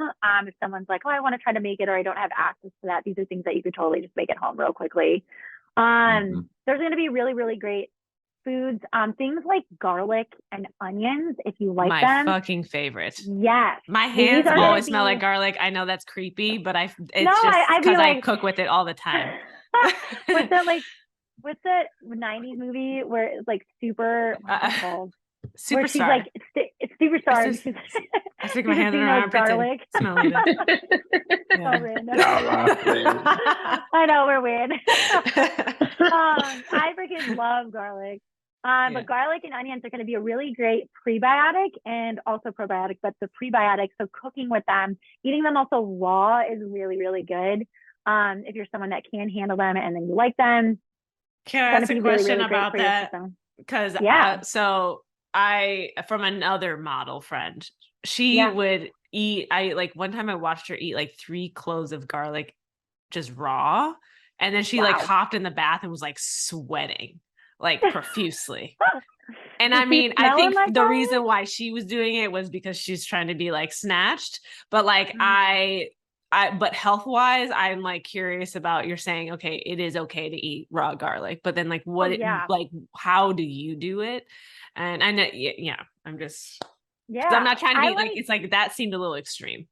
No, that's a little bit. I like making like a raw garlic dip. So it's literally like you can mix a little bit of olive oil, like put it in a food processor with garlic, just blend it up and put a little bit of like pepper or salt in it. I love like dipping carrots in there, cucumbers. It's like a really, again, some people don't like super garlicky. I love it. Yeah. You could be eating the raw garlic in like salad dressing. You know what I mean? Like putting it in there. I've never seen anyone straight up eat raw garlic, but if that's like your thing, it's like spicy. Having it, otherwise cooked is fine. Like even putting in garlic powder, like all those things, like you're still getting some good benefits of it. I don't like, outside of, what else do I put raw garlic on? Maybe on like, no, because I'll still probably cook it. Like even on like a steak or something, you could probably put it a little bit raw. Yeah. But it's still cooked a little bit because I'll put it with onions. Yeah. But hey, if that works for you, if that's what you want, like I said, the raw garlic dip, there's a company, I don't know if they sell them even in Chicago. It's called Boulder. It's like the Boulder Chip Company, and they have this little dip. That's a garlic dipping sauce, and it is so good. Oh my God, I love it. Well, to that point though, Trader Joe's has a garlic dipping sauce it's like literally like what you're talking about. It's kind of like, it's just like garlic and like lemon juice and stuff. So then like that tastes really good. Yeah. And I know we're like over, but I have another question. I just want to ask go you ahead. because Wait, before you ask. Yeah. So we've been on so many things, right? And I want to know if you will come back in about 2 weeks to talk about gut health. Yes, We did not get Yeah, there. we need to like go thoroughly into it. We might have to have a part 2 Yeah. of this episode. Yeah, Facts. definitely. I would love to do that. I will talk about this stuff all day. Well, and I love think because you have so many different experiences and knowledge and like, you know, you are a runner, but then you're just generally an athlete. And then like, if anyone, I mean, obviously I encourage anyone to follow Ashley on social media. It's the Adventuring Ashley. I need to change that handle. No, but you changed it when you moved to Colorado. I remember that.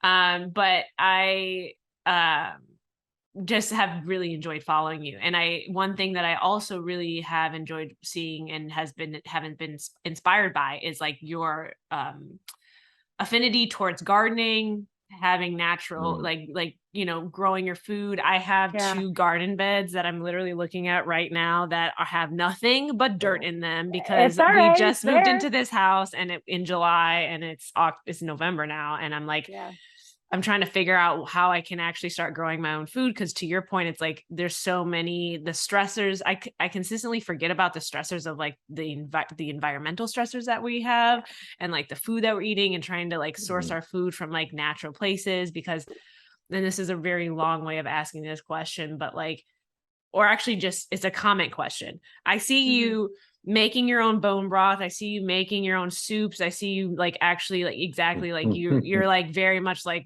it's not always about what, it's about where or how things are grown or like, you know, how things are processed or, you know, where you're getting your meat from, where you're getting your milk and eggs from. And so like, I think the intentionality of that goes into the gut health, to your point, in general, like body health. And so one, I'm inspired, like I said, but then I'm also curious as to like, what does your garden look like? What are you prioritizing right now in the things that you're growing? And like, what's inspiring that?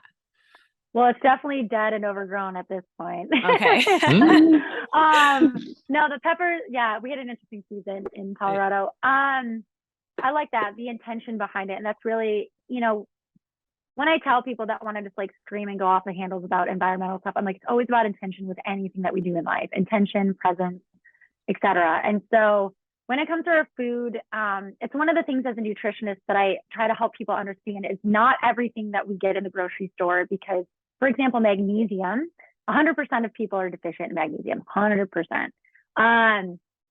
It's the fastest thing that you burn through. And like you get in an argument with your partner, boom, you just like took some stores out. It's, you know, it's needed for so many different things in our body.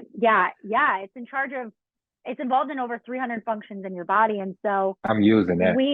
But there's different types of magnesium. You're depleting my magnesium right now. Yes. I do not have time for this. I can feel the magnesium leaving my body. We'll talk about this later. Right. And so it's like understanding, you know, I'm always a food first approach as a nutritionist, but it's also understanding that the things we are eating aren't always like a pepper nowadays might not have the same amount of nutrients in it that it did like 100 years ago, because our soil, everything comes back to the soil. That's why I say stop blaming the animals. We need to take care of the soil, because once the soil tanks, we're done. And so we need to, you know, be being mindful of that. And so that's when you're sourcing where you're getting products from, your animals, whether it's cows, your chickens, whatever, when they're living in their most natural environment, again, getting back to nature, coming back to nature. So like for me, for gardening's not only very therapeutic for me, and I understand not everyone, you know, if you live in the city, you don't have access to it. There are, you know, little garden communities that more people are starting to see pop up. If you don't see one, start one, like start a gardening community, like figure out, talk to the city or your alderman or whoever and be like, how can we get a gardening plot for people that have access to this? You can grow things in your home nowadays. You just need a window. You know, in my garden, I did a lot of herbs, a ton of herbs. My basil plant was like huge. I love tomatoes, so I always make homemade salsa every year and I can it. So I definitely made sure I had everything for salsa, the tomatoes, the peppers. I like canning. I was canning jalapenos, banana peppers. I have beets growing. Beets are incredible for your liver. I had sugar snap peas, zucchinis, cucumbers. Oh my God, so many different things. So it's, to me, it's one connecting, again, a form of grounding, getting back. It's a therapeutic form. It's connecting to the earth. But also like learning how to grow your own food, because at some point, I'm sure down the line, you hear it still kind of trickling through the news now, like food scarcity possibly being a thing. And it's like, learn how to do this and learn how to take care of yourself and, control what you can control. And if you have favorite things that you like eating, learn how to grow them. You can definitely do that. Get to know your local farmers. I know, again, when we're in the city, but there's so many great websites that you can use. For example, if someone's like, well, I want raw milk, where can I get it? Realmilk.com. That's all it is. Put in your zip code. It'll tell you like where's the closest one to you. And a lot of the times those local small farms also are selling a bunch of other things. Like they're selling other produce that they've grown. And CSAs are really great. If you don't have access to a garden, signing up for a CSA, it's a great way to support local farmers. You pay typically upfront at the pre-growing season. So it gives the farmers, the finances to like do all of that work. And then you don't necessarily get to pick what vegetables you're getting, but it's cool because you get to see different options of vegetables because, again, our gut microbiome needs diversity. Eating the same thing all the time, it's like going to the gym. If you do the same workout all the time, you're eventually going to stop building muscle. It's the same thing with our gut health. We need different things to strengthen our gut, give the bacteria, the good bacteria in there, different things to eat. That kind of reminds me of like seasonal eating. That is probably why, because then you're changing it up every quarter of the year, basically. That makes a lot of sense. Yeah. Okay. For anybody who is looking for a farm that I feel like is not too far from the city, there's like I took August, my 5-year-old, to a pumpkin patch in Oak Forest, and they were selling like the bacon. They had burgers, they had brats, all made, of course, from the animals that was on the farm. It was pretty decent price too. Unfortunately, I bought some burgers, but unfortunately, I forgot that they were in the trunk, so I didn't get to eat them. I'm sure they would have been. It's the thought that counts. Yeah, they sell eggs too, everything. Yeah, and there's companies that you can, it's more prevalent now to order from.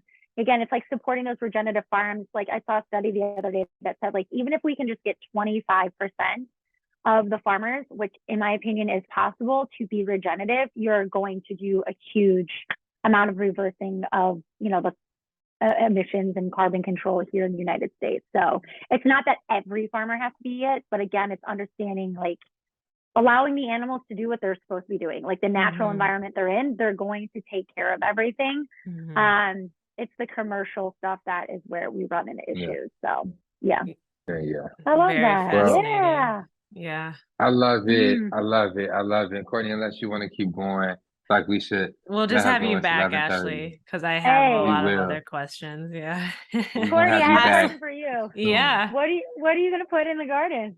So I've heard that starting your garden or like actually like planting seeds in these like fall, winter months is actually like really good. So I'm trying to catch it while it's good. I need to like put new soil down. I'm trying to first like figure out the logistics. I also like, this is me now. Okay. Stop me because I'll go on a tangent, but like, my family has land in Alabama. I would love to become a farmer and actually become a regenerative farmer, but then it's like I live in LA. So, but it's like a little difficult, but like, this is something where like, if I can just get these 2 plots going, it could potentially, be the springboard that could help me become to be able to handle like larger plots of land. And so I'm like, that's honestly the real goal for me, because to your point, like, I want food to be more the way it's supposed to be, as nutritious as it's supposed to be. And I think for me, I'm like, yes, herbs, veggies for sure. Cause I'm also learning that like a lot of the root vegetables, because of the fact that they're in the ground, they absorb a lot of the toxins and like the chemicals that are put into the ground. So like, or being a little bit more organic there. I mean, I'm trying my best to buy organic foods, but then it's just like, I'm grateful to be able to afford those things, but obviously that access isn't for everyone. So anyways, so maybe like root vegetables, get some beets going. You've inspired me about the beets, and then definitely like tomatoes and like, I don't know, maybe like some squash. Hey. Oh, you know what I really want? I really want potatoes too. Yes, exactly. Potatoes, maybe even some sweet potatoes. And like a raspberry bush, strawberries, maybe. I want to get some fruits going. Yeah. Okay. You guys have a good climate in California too, where you can kind of grow some of that stuff, you know, over a quite extensive amount of time, like throughout, and where it doesn't just like die because you guys aren't really getting frost that much. Yeah. And there's a lemon tree in the front yard, and so that's been really great, being able to pick lemons from that. And like, just like, I haven't bought lemons in a while. I mean, the season's about to be done, but like, it's been great. So I'm like, I kind of want an orange tree. There we go. I miss my orange tree and all. I'm like, fresh orange juice every day. Yeah. I feel that. I love that. And I love that dream that you have. That's incredible. Thank you. Well, let me know if you need any help, because I started all my stuff from seed. Some things, like if they tend to be a root vegetable, you don't want to grow them yet. Those things will grow quickly on their own, like wait. And some of them you can start even when it's cooler outside. Yeah. You know, things like if you do like sugar snap peas or potatoes, things like that, like I wouldn't start those inside, because sometimes the transfer from taking them out of their thing into can, because again, you're messing with the root system. So it's so delicate. I would just wait. Plants. Yeah. Okay. Let me know if you have any questions. I'll help you out. No, I'm gonna hit you up, and I'm probably gonna become a client very soon. So, and we'll definitely have you back on to our podcast to talk more about gut health. And even by then, I mean, since you're on your journey of like knowledge as well, like I think every time we talk to you, you're gonna be coming at us with like new information, which I love. Yeah. So. Tell me to slow down if I need to, or like keep me on track, because I can just go off. No, I loved it. It was great. so much fire information. Yeah. I love it. Wait, is it worth the money to just download MyFitnessPal and I think use it's the service? free, isn't it? They probably have a free option. Some of it is free, but you can't see like your macros and certain things without paying for that premium subscription. There's another one. One second. It's just a fee. If you want to pay that, if you want, so like what I would suggest is like if they're doing a week-long trial, do it for like a week. Like get an estimation of like seeing what the sizing of everything looks like, or like, oh, I didn't realize there's this much protein packed into like this little thing. So you can get an idea, but I would never encourage people to become compulsively obsessed with tracking their stuff. I did it just for like a week to 2 weeks to be like, okay, how much am I realistically eating a day? Am I eating enough calories for what I need to be? Because I had goals of like, I wanted to put on more muscle mass. I'm like, what does that look like for me? And so if you have certain goals like that, it can be helpful. I'm also a visual learner. So I wanted to see realistically, oh, wow, I still need to eat like an additional 500 calories. Like, okay, let me figure out how I'm going to do that. Or I'm not quite eating enough protein in a day. Am I getting enough fat in? Like, what do my ratios look like? And then I would say like use it for a short time if that's what you need, and then get rid of it. I'm not get what you need and leave. Yeah. Learn and be like, okay. And then it just becomes, second nature to you. Like, oh, I know, like I need to be eating this during the day to meet what it is that I want. And then just delete it. Another thing I would love to have you on to talk about is periods. Yes. And that's a whole nother conversation. So, and we actually were saying that we needed to elaborate on that, especially within fitness, within running, just like, being a runner with a period, how that affects your training, etc. Yeah. The big thing too, like, I don't know what kind of, I'm sure there's all levels of runners that are looking and listening to your guys' podcast, but like, if you're somebody that has a thyroid problem or, being very mindful, I think for runners too, like we need to evaluate the stress that we have in our lives, because what I did was totally fatiguing my adrenals. Mhm.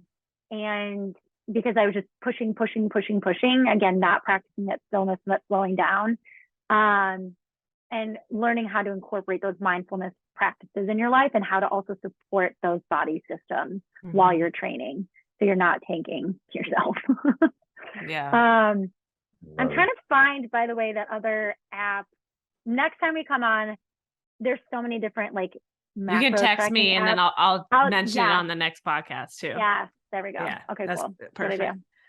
All right. Thank you so much for joining us, Ashley. This has been Yes. amazing. Yes. It's like, I mean, Yes. now I'm like, wow, I should have asked you to come on earlier. This is so great. But also the timing is perfect. So I'm not even mad. Hey, I love it. People have this information for the winter. I always say, like, you know, a lot of our training and like the core of it, like the weight training and whatnot, is depending on where you live, done in the winter. And then that way they'll have all this knowledge when they go in their training season. So perfect. You know. There we go. I love it. Yeah. Well, listen, I'm gonna shoot my shot and see if I can become your client. But this is gonna be there we this go. is fun.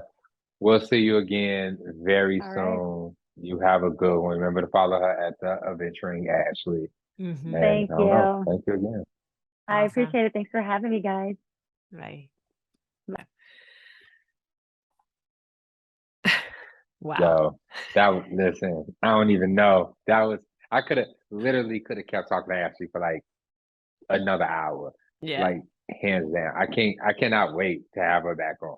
Like, well, and I'll say this too, like her social media account is all of this stuff. And like the things that she shares, information, like her insights and things, like it's like, okay, sometimes I'm like, I get annoyed because I'm like, I don't want to know this. I don't want to know. Don't tell me this because I can't not know it, you know, like, you know, so it's just like, you know, I definitely suggest following her because you're going to get enlightened and inspired to like cook and work out and be out in nature. Her like 20 minutes a day thing.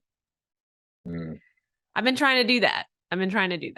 You know, just get some sunshine. Obviously being in LA, it's a little easier, but yeah, I mean, her sense of knowledge, her energy, she's funny. It's all great. Like having her around is great. So listen, next week you're doing your recap first because I feel like I started off and I feel like I'm just taking up, you know what I'm saying, all of the space from you. So next week you started off. But tell me, how are you feeling? How has your week been in running or just in living in LA? Like, how has it been? This week, I feel better about running in general. I feel like last week I was like, running is pain. Pain is life. Running is you know, and now I'm like, okay, like I feel a little bit more positive about running, which is helpful. Like I just, you know, but I do want to be honest about how I'm feeling because running is not all like rainbows and shit like that for me, at least. I know I feel like I've heard that from a lot of other runners too, but and like because the idea of having to ramp up to 20 miles a week before starting training for a marathon, to me it was just like okay, like here we go. But the positive part of that is like I'm still working to, my goal is to have like a roster of like community runs that I can pop into during the week. You know, like there's that's fire. And it doesn't matter who they're affiliated with. And, you know, since we're here, I'll be completely honest, but like Adidas is very popular out here in LA. I'm not really trying to be an Adidas runner, but they have a track workout on Mondays that fits my schedule. So they're very much like you drop in, it doesn't matter what your level is at. You know, it's very informative. They, you know, and stuff like that. So like I've been going to that.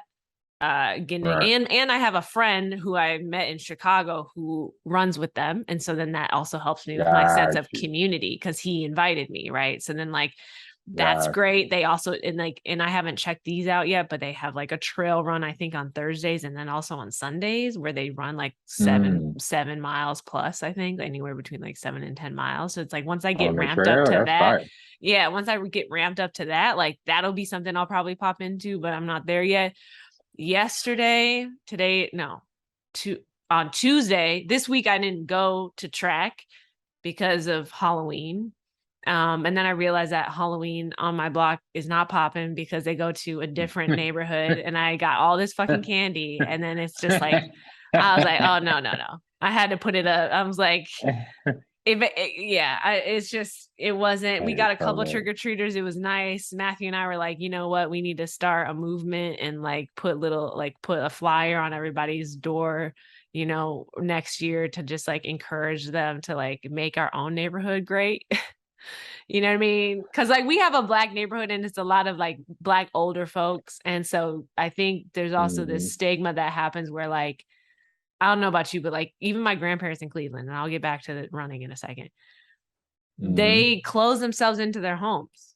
They draw the shades, they lock the doors. They're always concerned about some danger because they watch the news all the time. They're concerned about like just, and I feel like, and I don't know if this is common in other cultures, but I will say I've noticed a lot, specifically in the Black culture, of like middle-aged older folks, like they're not sitting on their front porch. Right. They're in, you know, like, and they're not, and there's like because it's like violence is at a, like in their minds, and, you know, I don't know statistics, but it's just like, in their minds, there was a golden time where their kids and them could be outside and do all these things. But then now it's like violence is at an all-time high. People are being shot in broad daylight. The perceived violence. Yeah, it's like the perception of violence is so much greater that like they're just not outside. And so then it's like there's no trick-or-treaters in my area. Even though like I live in a nice area, it's not necessarily as nice as other areas. So then that's where the trick-or-treaters go to. And so nobody and it's just like, but there's kids on my block. Here because like you're saying, you can't get candy in your and then there's nobody and everybody's scared to be, and then it seems like everybody's just not trying to either not trying to participate because they don't fuck around with Halloween, or they're scared, or they just don't care, you know. It's just like, so that to me was that's our parents' generation. That's what I'm saying. Our parents' generation, and then their parents. You feel me? I feel like their parents was like my granny's generation, like they did all of that stuff. Like they made a festival for the neighborhood. But my mom's generation, like now that they in that elderly, so my mom is like 60, right? And so now they're in their quote unquote elderly space.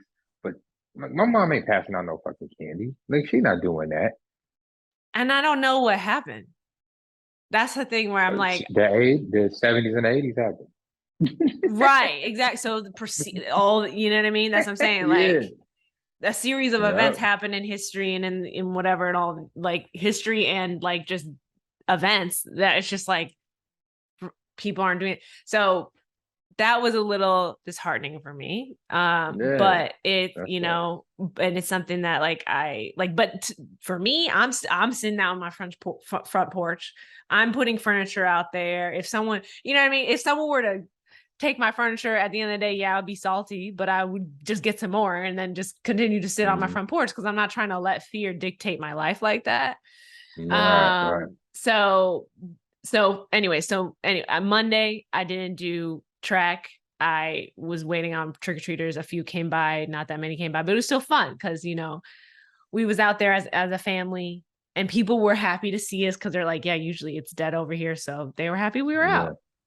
And then, but then Tuesday, I went on, I joined Keep It Run 100 for the first time.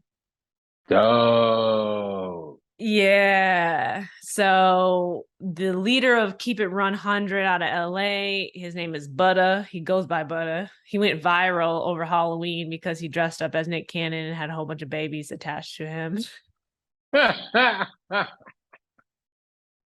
That's weird. Great costume. So I got to meet him and run with the crew, which is great. It was giving Gumbo Fit 7 on Sundays vibes for sure.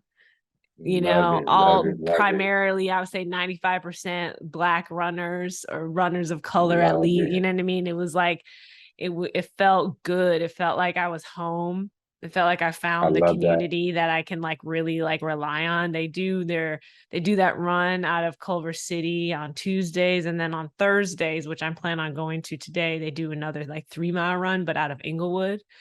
And I'm right in Dope. between Culver City and Inglewood, so that's easy for me to Dope. go to. So I'm going to check that out. This weekend is New York Marathon, so like, you know, he's actually going to be running out there.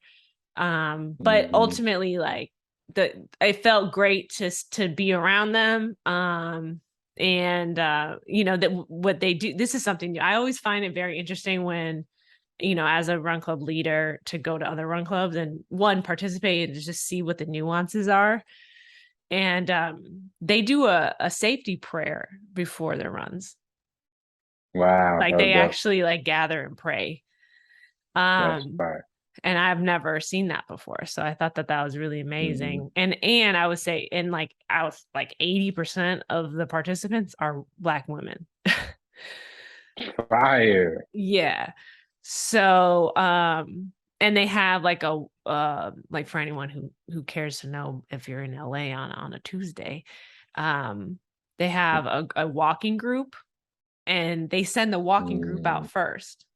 So like, which is really smart, because they gather, they talk, they do the updates and stuff. Yeah. And then like before they even start talking about running the different distances, they address the walkers and then say, y'all can go ahead. Cause then they get like a 10-minute head start. And then with the runners, there wasn't any pace or anything like that. But, oh God. Oh, but at the end though, you know, he took a minute to like, he allows everybody to kind of like, they do another circle up huddle moment. And then he has everybody just bring up anything that they have going on that week, which is really great, which we do this anyways, but it was very much like, if you have something, you come into the middle of the circle and then you like present to the entire group versus like standing where you are and just saying it out loud. So that also I felt was like a little different, very interesting. Someone mentioned a podcast. Yeah, these runners do something like that. Okay. And like one of the other women mentioned a podcast, and I said, well, since you're talking about podcasts, I got the Runners Club podcast. So hopefully we'll get a couple of new listeners from that. I didn't say anything about like Gumbo Fit or anything like that, because I'm like, I don't like to really rep my shit like that at another run club, unless someone asks me. But did mention the Runners Club podcast. So yes, hopefully we'll be expanding our listeners to LA. I have been getting some LA followers, like on my personal page. Interesting. Yeah. Okay. Yes. I'm trying to do this work. Okay. I'm trying to do this marketing for us. I feel you. So yeah, I mean, that has definitely been a really big highlight for me. So on Tuesday, I went for a run. I got out. I was like, Remy was driving me crazy. She's been wanting a lot of attention recently. She's just like, the puppy energy just like will not go away. I mean, it usually lasts for like the first 3 or 4 years, to be honest. Like, and it's just, it is what it is. And so I was like, you know what, maybe she wants to go for a run. She also had to take a shit, I realized, but like, she also really just needed to go for a run. So I took her for a run, and we ran like 3 miles together. And it was great. No, we ran 2 miles, and that started me off. And then I joined Keep It Run 100 that evening and ran another 3. So like, to get 5 miles in a day has been something I haven't done in a while. So again, I'm feeling a little bit more rejuvenated about running.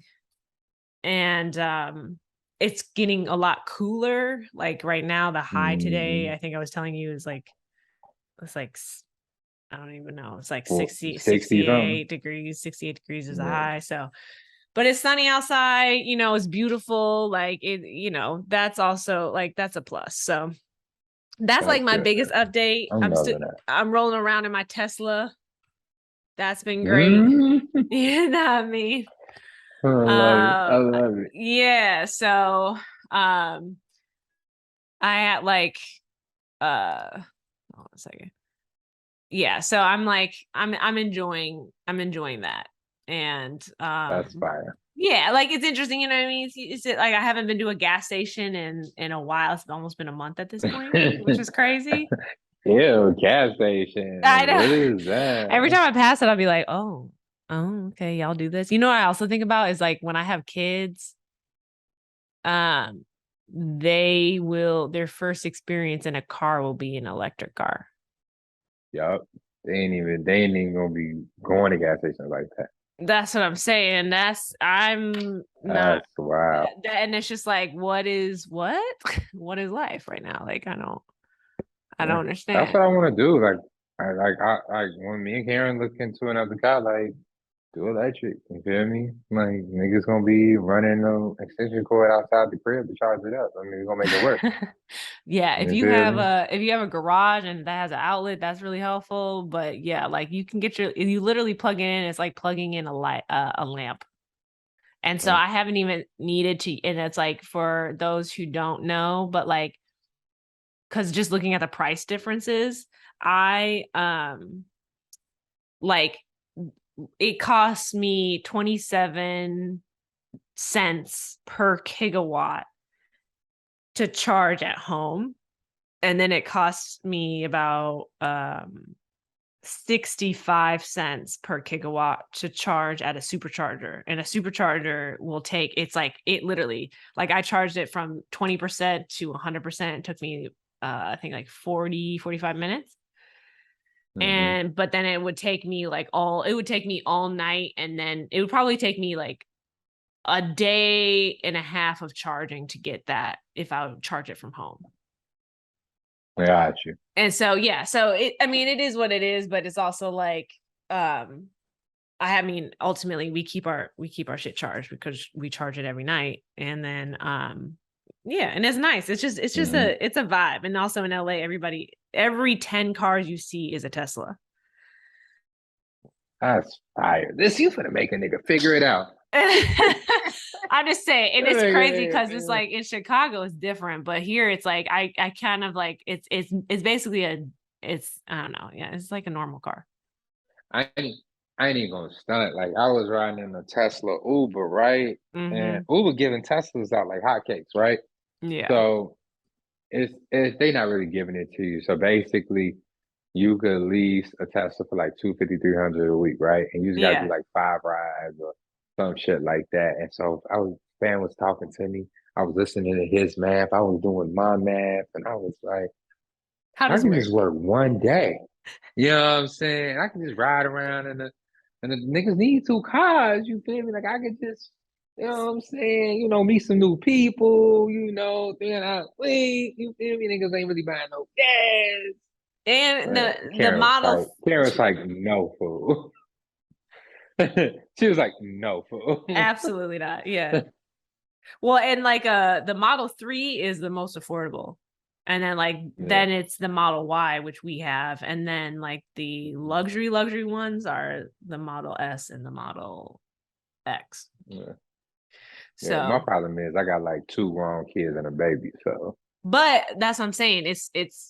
It's buttery faux leather. It's stainless. It's like actually a lot more durable than you would assume it would. And there's more what space. about space? That's what I'm It's a saying. 5-passenger vehicle. Yes. Yes. Wow. And there's a back. So, and you have a frunk and a trunk. And then the trunk has 2 other openings that go even deeper because there's nothing in it. The car is a box and the battery, you're sitting on it. And then the Mm-hmm. motors are on each tire, which, and Yeah. so then on top, and then if you really want to like maybe another little pointer you could you could give to Karen is it's very safe.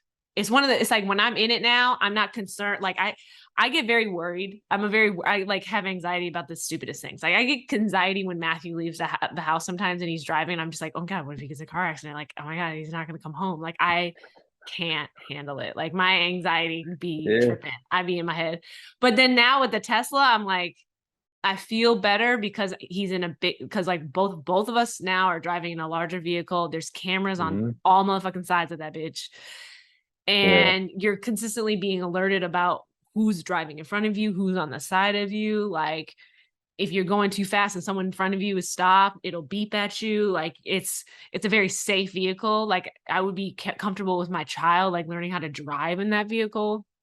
And then too, Mm-hmm. with space, again, like it looks it might look like the Model Y. When you look at it, you might think, oh, like it's pretty big, but you might think that it's small on the inside. It's huge. Leg space for days. Yeah. It's huge. Like, because like I said, there's nothing there. Yeah. So yeah. Let's see. you know what I mean? Let's see. No, she down for getting it tested. She just was like, not through Uber. not for Uber. Oh, not the Uber. Yeah. Oh, okay. Yeah, not through Uber. She was just like, yeah, I don't see.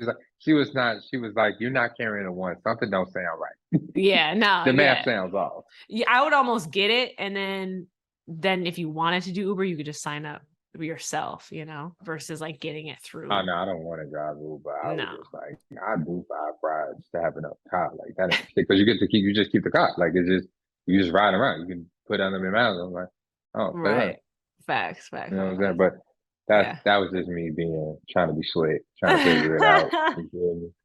But I love it. I love it. That sounds fun. That sounds awesome. You're doing amazing. I got all of this new information I need to go and look at and figure out. And I will say, I'm gonna make a declaration because I've been working. I'll make a declaration right here.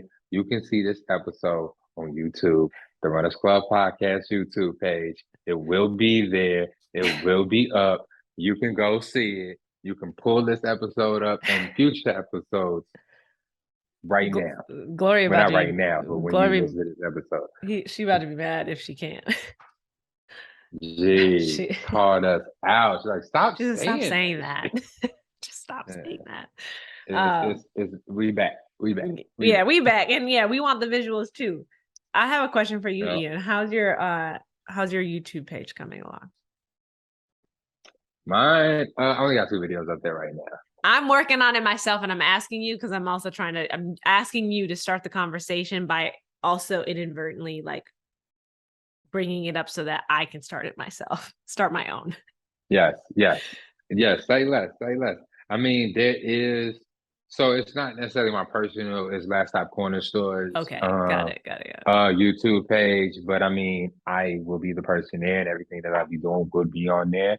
Some of it centered around the store, some of it maybe a little bit more personal and stuff like that, but you know, it's under that brand. But I have 2 videos up there from Chicago Marathon. We programming and stuff like the 20 miler we did with Heartbreak. I have a Q&A post 20 miler.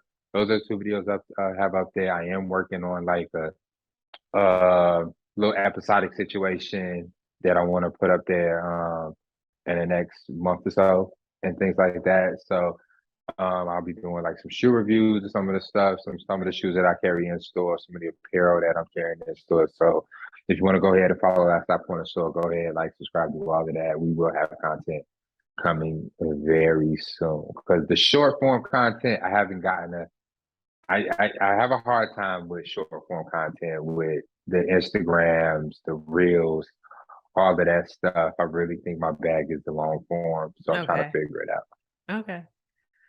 Yeah, I'm just what trying to do on your YouTube page? My life. Your life? Oh my God. Jokes and commentary. I can't wait. Jokes and commentary. Is there any episodes up there? No, there's not. I'm trying. Honestly, what I would prefer to do is just use my phone, because I think it'll keep me more like accountable to just like pulling it up. I think what I'm struggling with is holding my phone horizontally. Because what the fuck is that? What the fuck is this? Right. What the fuck? Yeah. I can't. Anytime if I ask you to take my photo and you hold my phone horizontally, landscape, no. I get so mad. I'm like, what is that going to do? I don't even like horizontal photos on Instagram. Drive me crazy. Can't stand them. It's not made for that. It's made for vertical content. So that's the part where I'm struggling, because I'm like, I have to visually see because then I'm also like, I love Instagram. And so I want to continuously do it vertically. So then I need to actually set aside time to be like, this is my horizontal content time. You haven't thought about either getting a slim pocket camera or taking your GoPro with you? Yes, I should do that too. I have a camera. I need to figure out the sound. That's the problem. I have, you know, that the mics that you have the clip on, I have them now. So like that, but I need to figure out how Yeah, I can you connect went the and two. got the wireless joint? Oh Yeah. yeah. That's what Yeah. it's at. And I think it connects to the GoPro too. Yeah. So I'm gonna figure that out. And then my goal is to have something up within the month of November at least. Yeah. So Yeah. that's it. I just need to Yeah, ask. the Mhm. episodic joint is a little labor intensive. I need like one extra person. Karen is a little bit busy, but Uh-huh. I'm trying to figure out one situation. I just need somebody who's willing to ride a bike. Um, Yeah. Well, you get that I Aaron to could do it. attach to GoPro to, but Get Aaron yeah, to do we'll it. see. Yeah, so that's the only problem is with that. But I don't think my life is as interesting as yours on a daily basis. What do you mean? And I don't do that well. Once again, with the short form content, like I don't do well capturing like moments as they're happening because I'm like in them and living them, and then afterwards, after they have like, look, I should have caught that. You know what I'm saying? Like I just don't have that reflex. Where it's like, let me grab my phone. And a lot of people feel weird about that. I'll say though, like I'm in my house most days. But then well, yeah, I mean, I'm about to go to this event. I'm making my life more interesting. Like I have an Yeah. intention to make my life interesting, and you have an interesting life too. But I think what I, yeah, pulling up my phone, capturing it, I also have an issue with that. And then I also have something else to say. Oh, there's this girl on YouTube currently, and she lives in Minnesota. Her name is Hannah. I can't remember her last name, but what I love watching on YouTube is people doing things.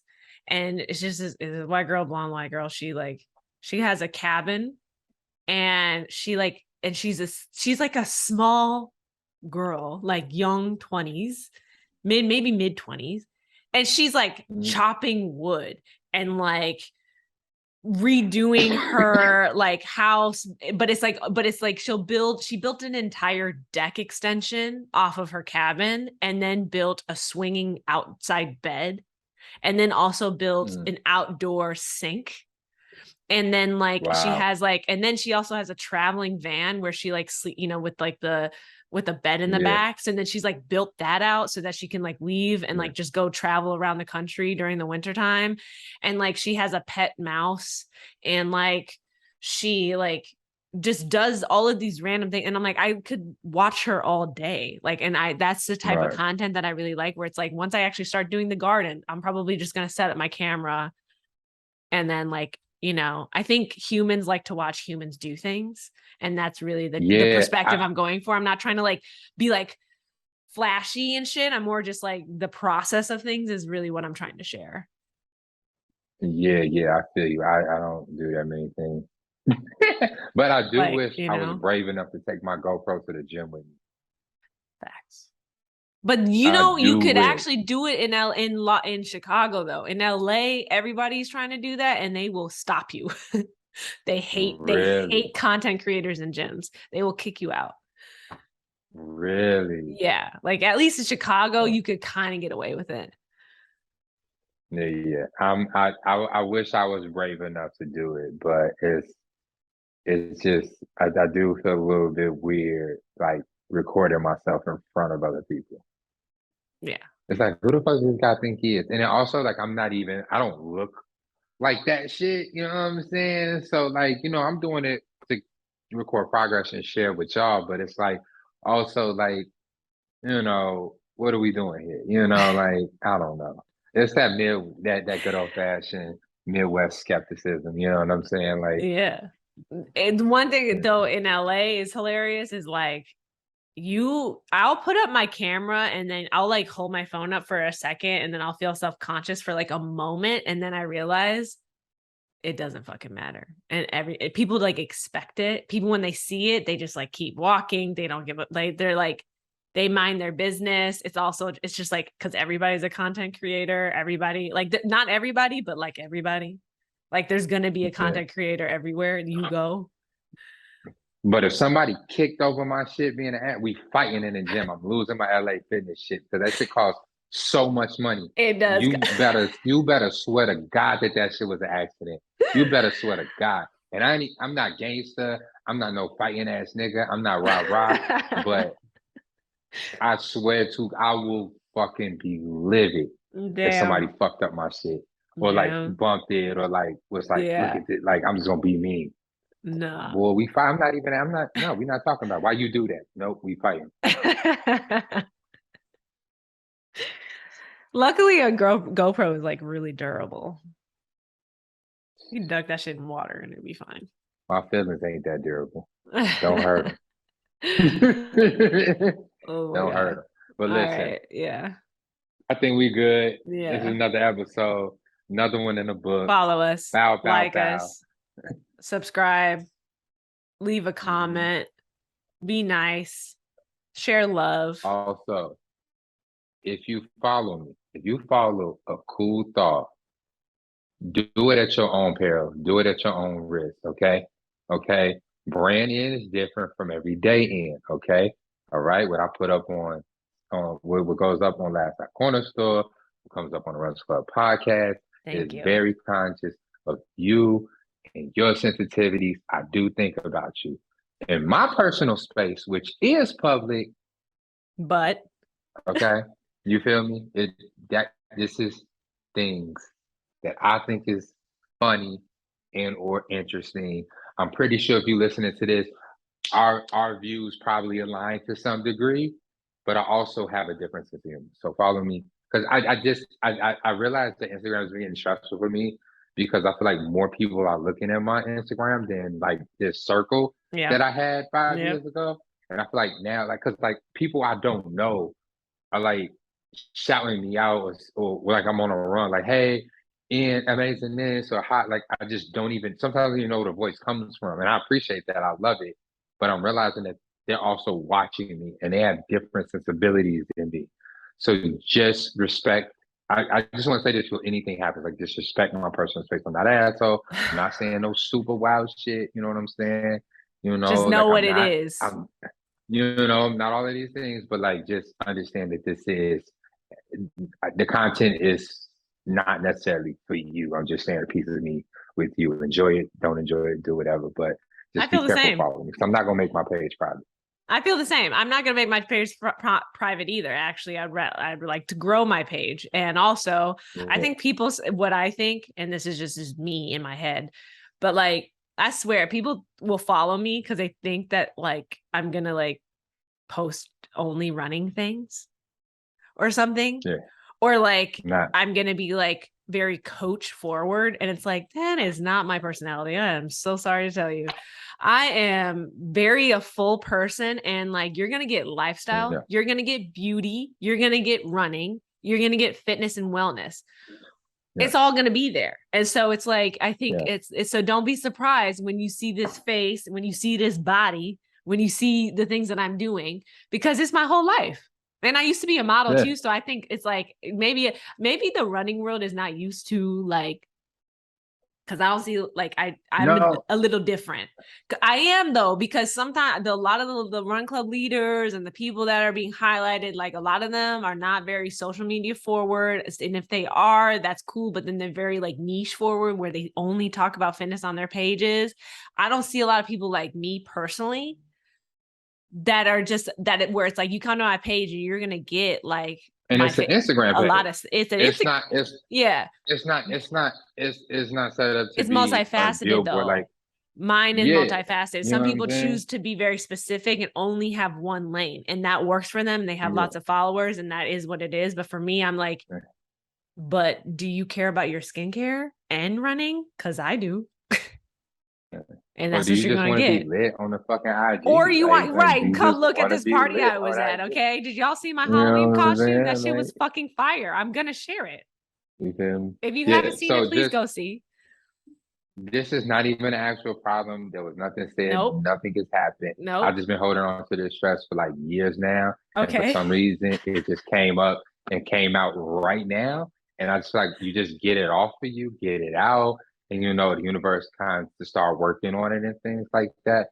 But this is just This is what it This is. is just what we got. It's just a disclaimer. You feel me? Like, I there you respect go. it. I love you. All right. Well, have a great week, y'all. Weekend. I hope your runs are wonderful. I hope you're getting in your movement. I'm hoping you're feeling inspired to have gut health. I hope you reach out to Ashley because she's in the know.